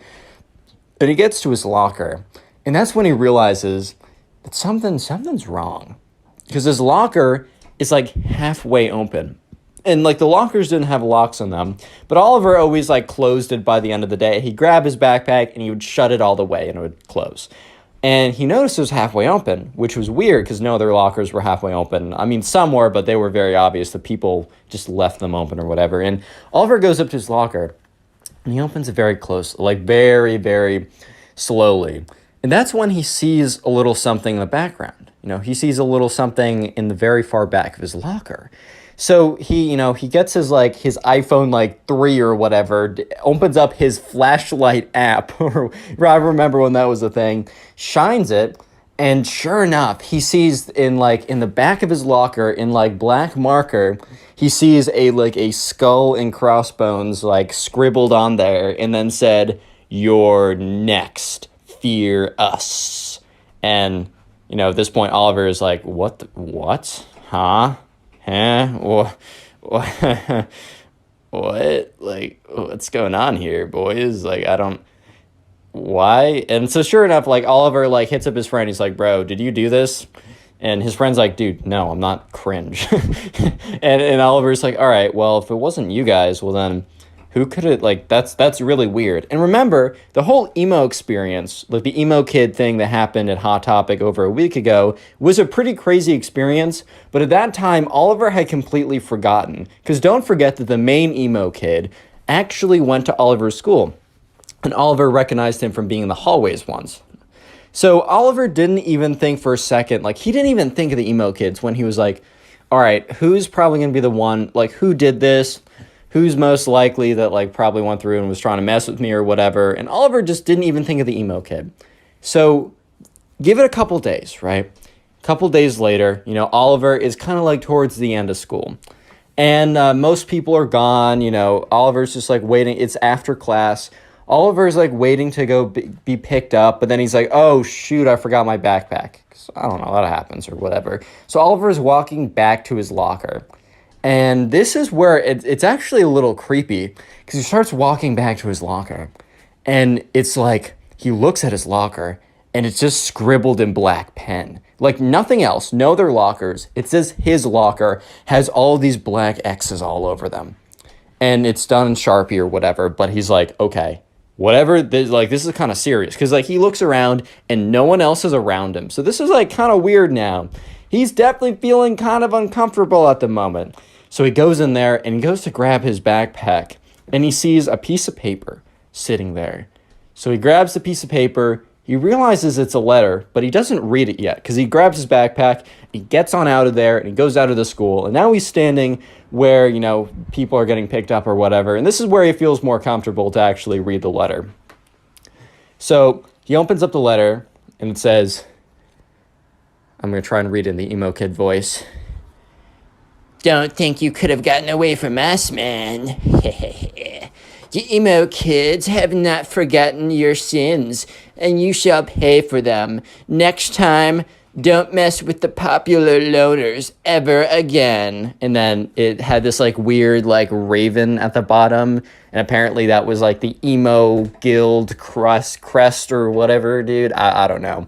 But at this point, Oliver's like, oh my God, it's the freaking emo kid that I bumped into at the Hot Topic. That's the kid behind all this or whatever. So he's like, all right, I'm just going to, next time I see him, I'm just going to tell him to leave me alone and I'm just going to scare him. He's full of nothing, right? He's full of nothing.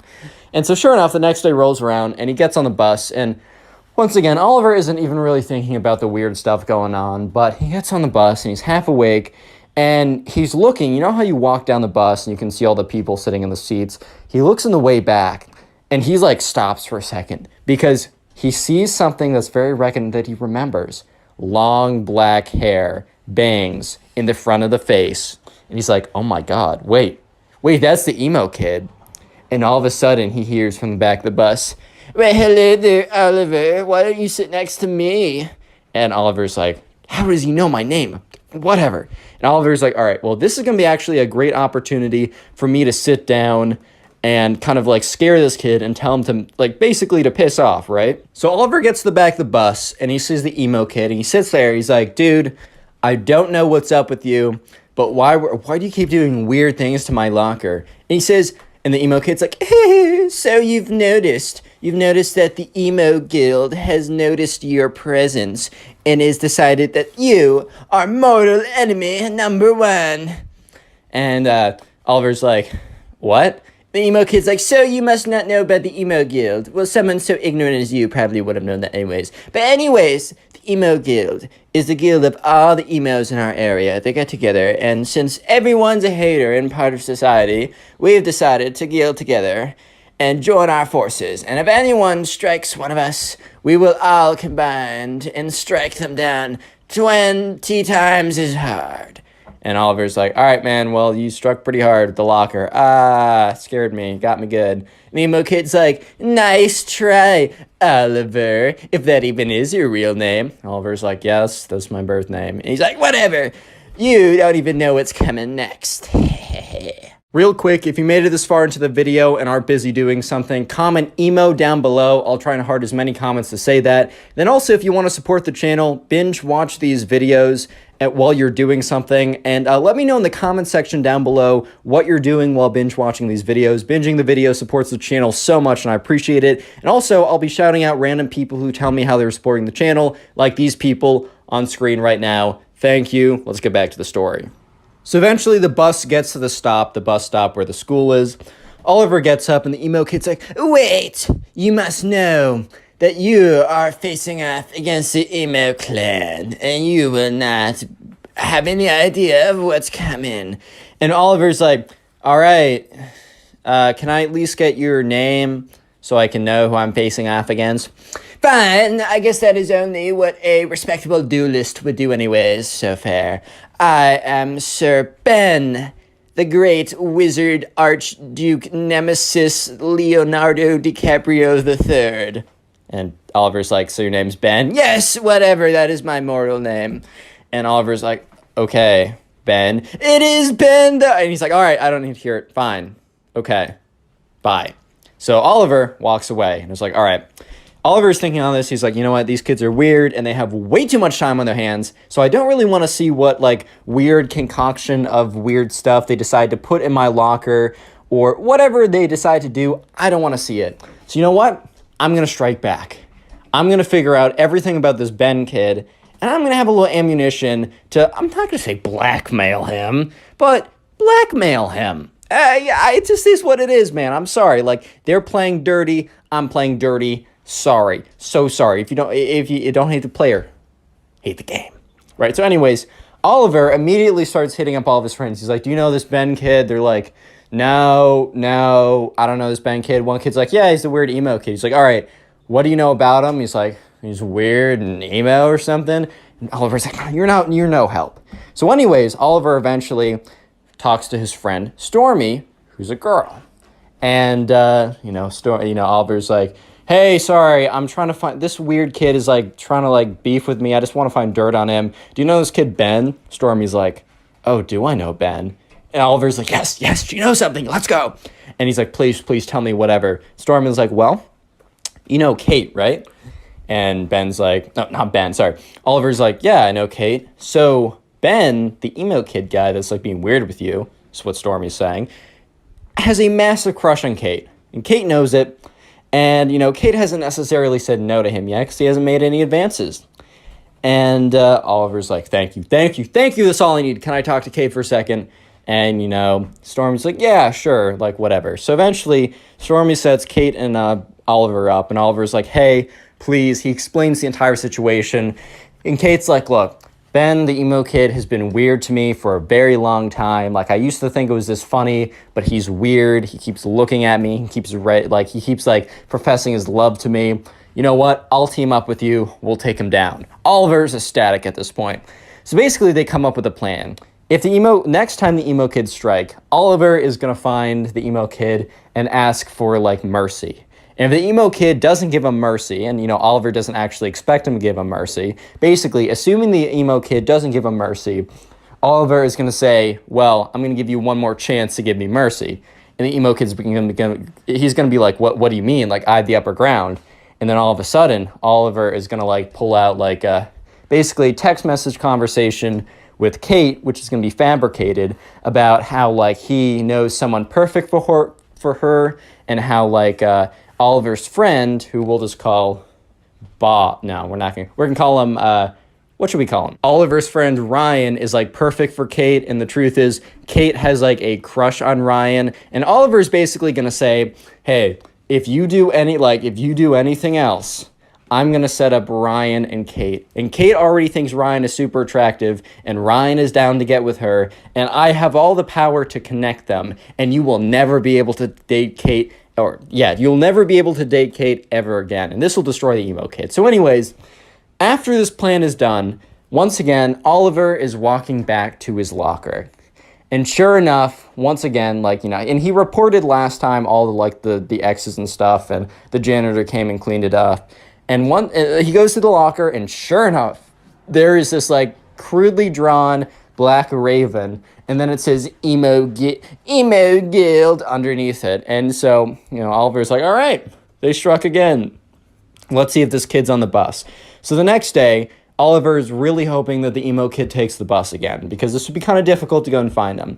But sure enough, the emo kid is sitting in the back with his like weird, super long hair that's like covering his entire face. His like he's wearing like he has this like robe today, this like black cape or whatever or something. He's sitting there, and he's like, Oliver, do you want to sit next to me and because I don't know if you've seen your locker yesterday, but it has a little, I don't know, it has a little something on it. And Oliver's like, yes, Ben, I know. I was wondering if we could talk about, maybe a surrender, my surrender. And the emo kid's like, I knew it. I knew you were weak. I knew you were sad. But no, I will not show you mercy. I will just not do it. It's not in the way of the emo guild. Because you're a part of society. Freak society, bro. And Oliver's like, look, Ben, I'm going to give you one more chance to reconsider. And the emo kid's like, what? Give me a chance to reconsider? You're asking me for my forgiveness. I will not reconsider anything. And Oliver's like, fine. I know about Kate. And the emo kid's like, what? You know about my love?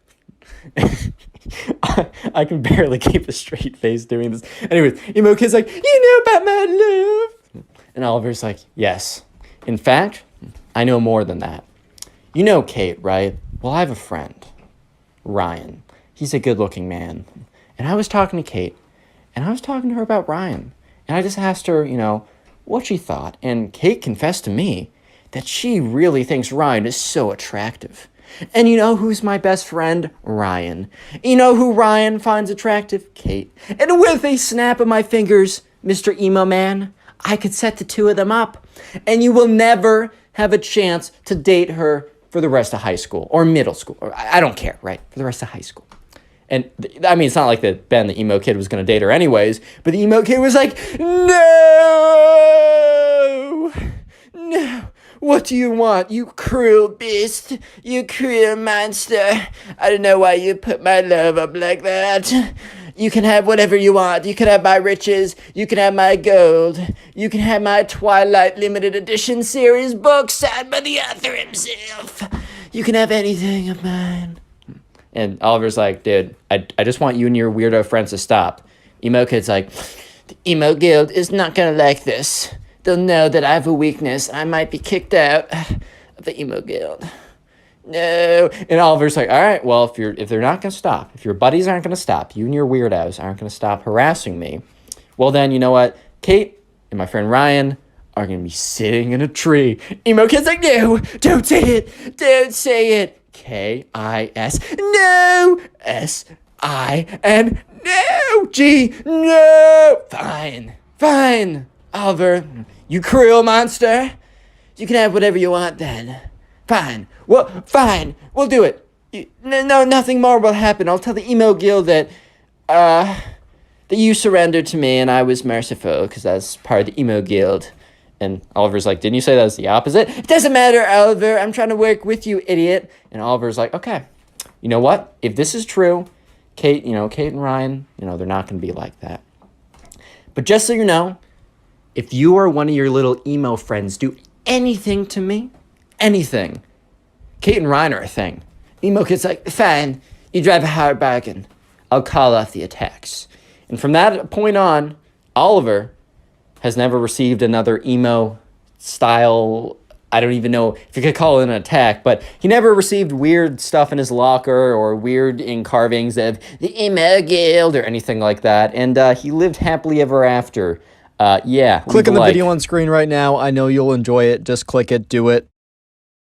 Today I got a story time for you guys about probably one of the weirdest, strangest emo kids to ever exist. So yeah, I don't know, get something to eat, get comfortable, subscribe if you're new, and let's call today's subscriber who submitted the story, let's call her Claire. So this takes place during Claire's class, right? During school, she was in class, and there's this boy that Claire was talking to, and she kind of liked him, right? Hey man, it happens, life happens. Let's call this guy Ben, because I'm not creative, man. There's also another girl in Claire's class, and we're just gonna call her the emo girl. And Claire didn't know this at the time, but she really did know this. She really got to know this pretty soon, but at the time, she didn't know that the emo girl had a massive crush on Ben, right? And part of me feels for the emo girl a little bit. Like, I've definitely been in situations where in middle school I had a crush on this girl and she was obviously talking to another guy that, like, you know, would have definitely gotten her. Like, that I was not the one for her, some other guy was.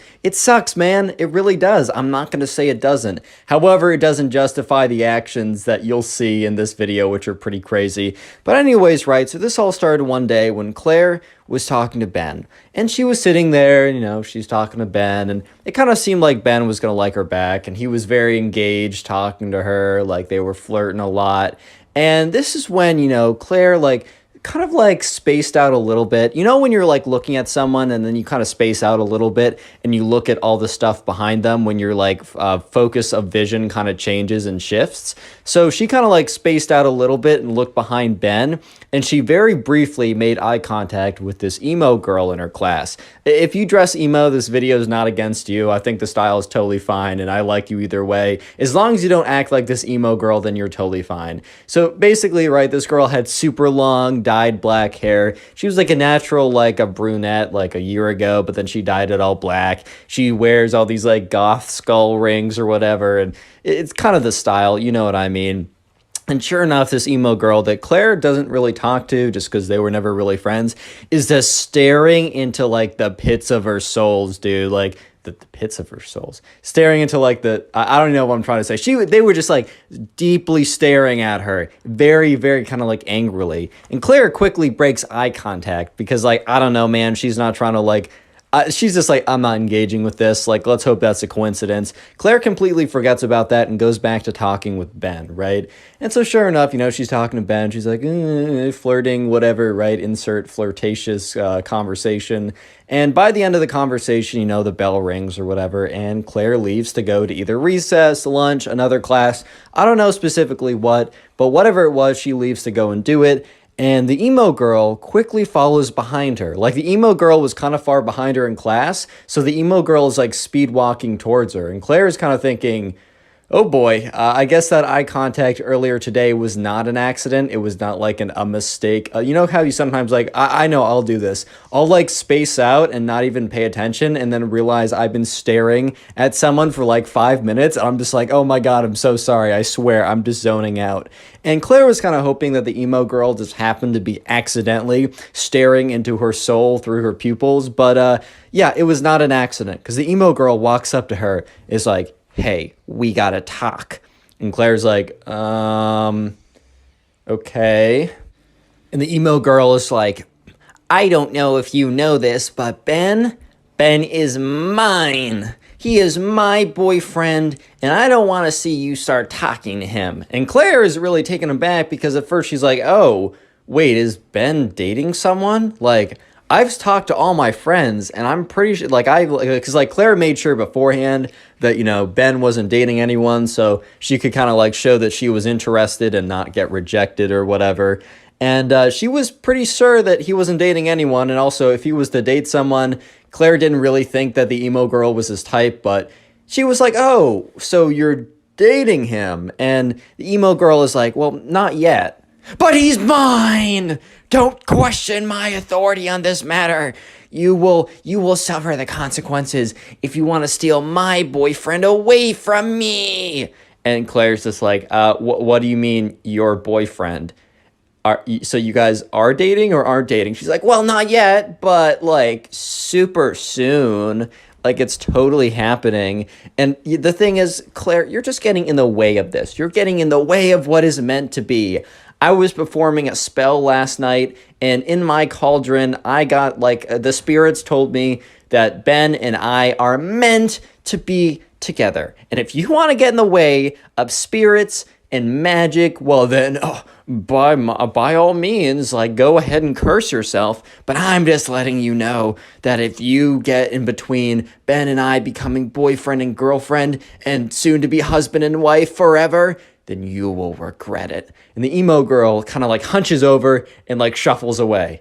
And Claire was just stunned, to say the least. She was kind of just at a loss for words at this point because it's not every day that, you're walking around and, the emo girl in your class, if you have one, comes up to you and says that, yeah, by the way, the gods of magic literally said that, that guy that you're talking to, that he and I are meant to be together and that we are actually boyfriend and girlfriend, even though we aren't. So stay away, bro. And then shuffle away. That's just not a day-to-day occurrence. I don't know, but maybe it is. Maybe I'm wrong. I don't know. But sure enough, Claire kind of was like, okay, well, I'm not going to be bullied out of talking to this guy that I like.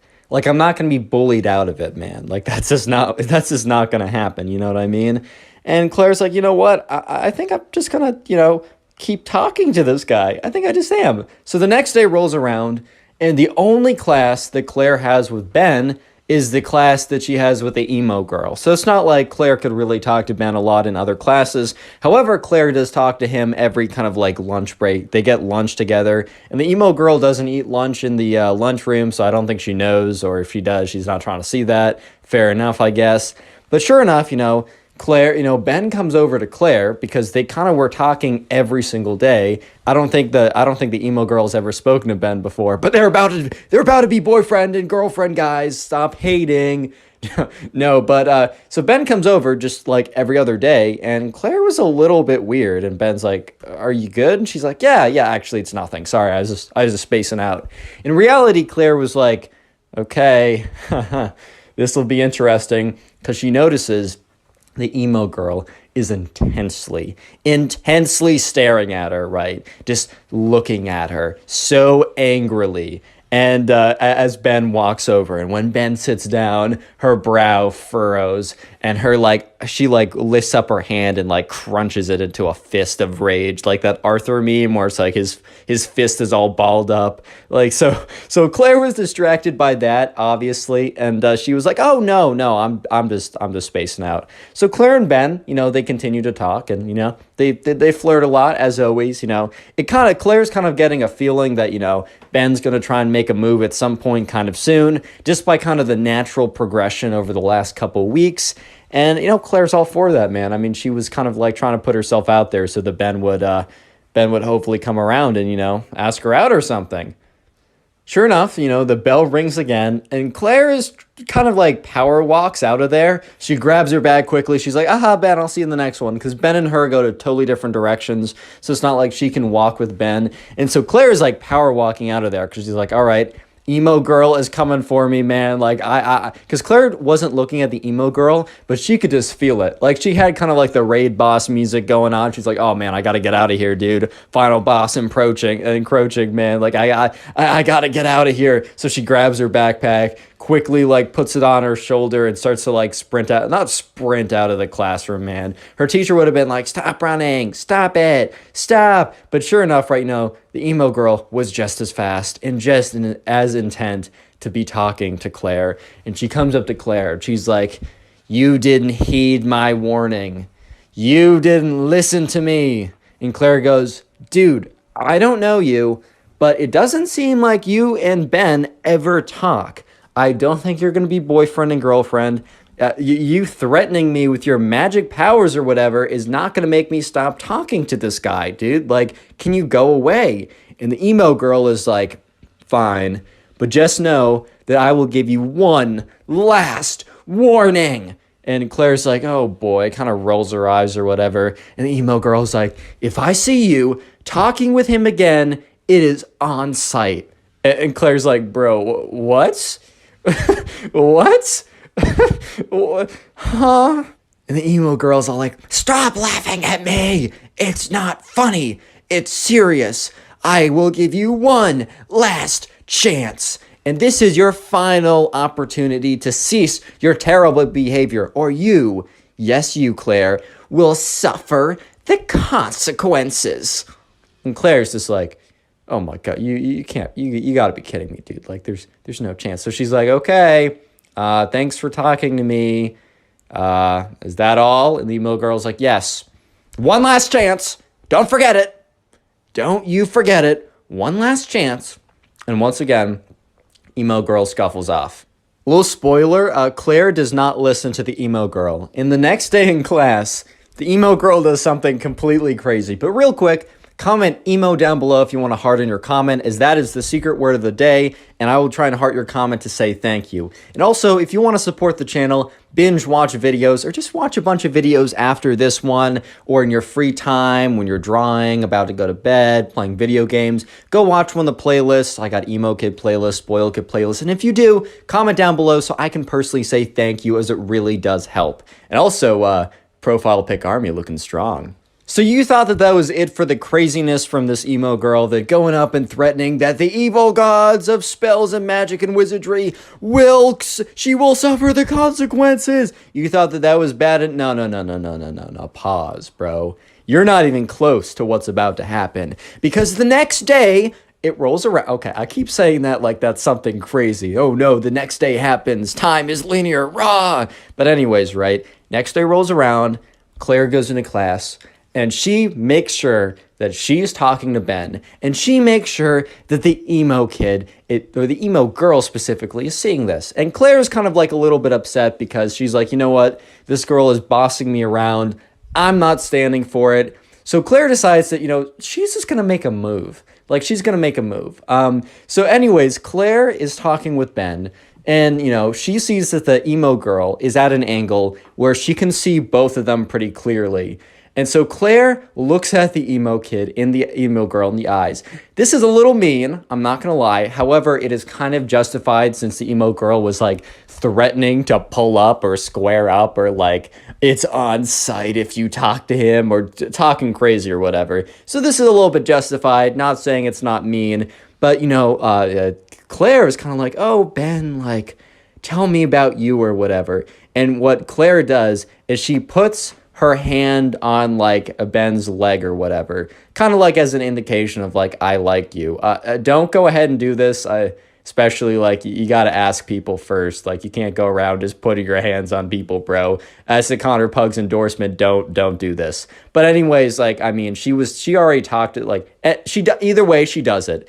And Ben reciprocates very nicely back, and Ben kind of like puts his hand on her chair, right? When you're like in the classic movie theater scene where it's like you reach your hand behind them to like, I don't know, you know what I'm talking about. And the emo girl legitimately snaps, dude. She freaking snaps. And you're probably thinking she's gonna go up and put a spell on them, or she's gonna like go raw and like sprint to the bathroom to have explosive diarrhea. No, none of those things are true. You know what this girl does? When she said it's on site, she meant it. Because Claire, one moment, was like kind of relaxing in the company of her soon-to-be boyfriend, spoiler, Ben. In the next moment, she was on the ground. Do you know why? Because the emo girl freaking tackled her, dude. The emo girl got so angry at the sight of them, like, basically, they weren't holding hands, but they were, like, same level of, like, romantic intimacy as holding hands. She was so mad at that sight that the emo girl legitimately got up out of her seat, buckled her head down, sprinted like a D1 quarterback, and knocked Claire out of, like, tackled Claire, basically, and was like, and started hissing. So right now, Claire's on the ground, the emo girl is on top of her, Ben is sitting there in complete shock, like, what? And everyone in the class turns around, including the teacher. Because they were supposed to be like reading a book or something in pairs. None of this nonsense was supposed to be going down. So the teacher is just like, what's going on over here? And the emo girl is like hissing the entire time. It's like, I told you it was on site. Stay away from my boyfriend. And Ben is just so confused. And Claire's like covering her face because the emo girl is like very faintly, but still trying to like claw at her. It's like, don't, like with their big, like, kind of like in Pokemon, like Meowth, or I forgot the cat Pokemon that like Team Rocket has. You know how that like it has scratch attack that does like -1 damage? That was kind of the equivalent of what like the emo girl was doing to Claire. So no damage was done, but it was very strange. And sure enough, Claire at the next moment feels the sensation of the emo girl leaving her body, like being picked up. So she opens her eyes and she sees the emo girl is literally being dragged away by the teacher and dragged out of the classroom. And Claire gets up and Ben looks at her with just this look of, huh? And at this point, Claire's like, Ben, I got some explaining to you. I got some explaining to do. And Claire explains everything that I just told you. Click on the video on screen right now. I know you'll enjoy it. Just click it, do it. Today I got a story probably one of the craziest emo kids of all time, and I've told a lot of crazy stories, so strap in, subscribe if you like stories, and let's call today's subscriber, let's call her Luna.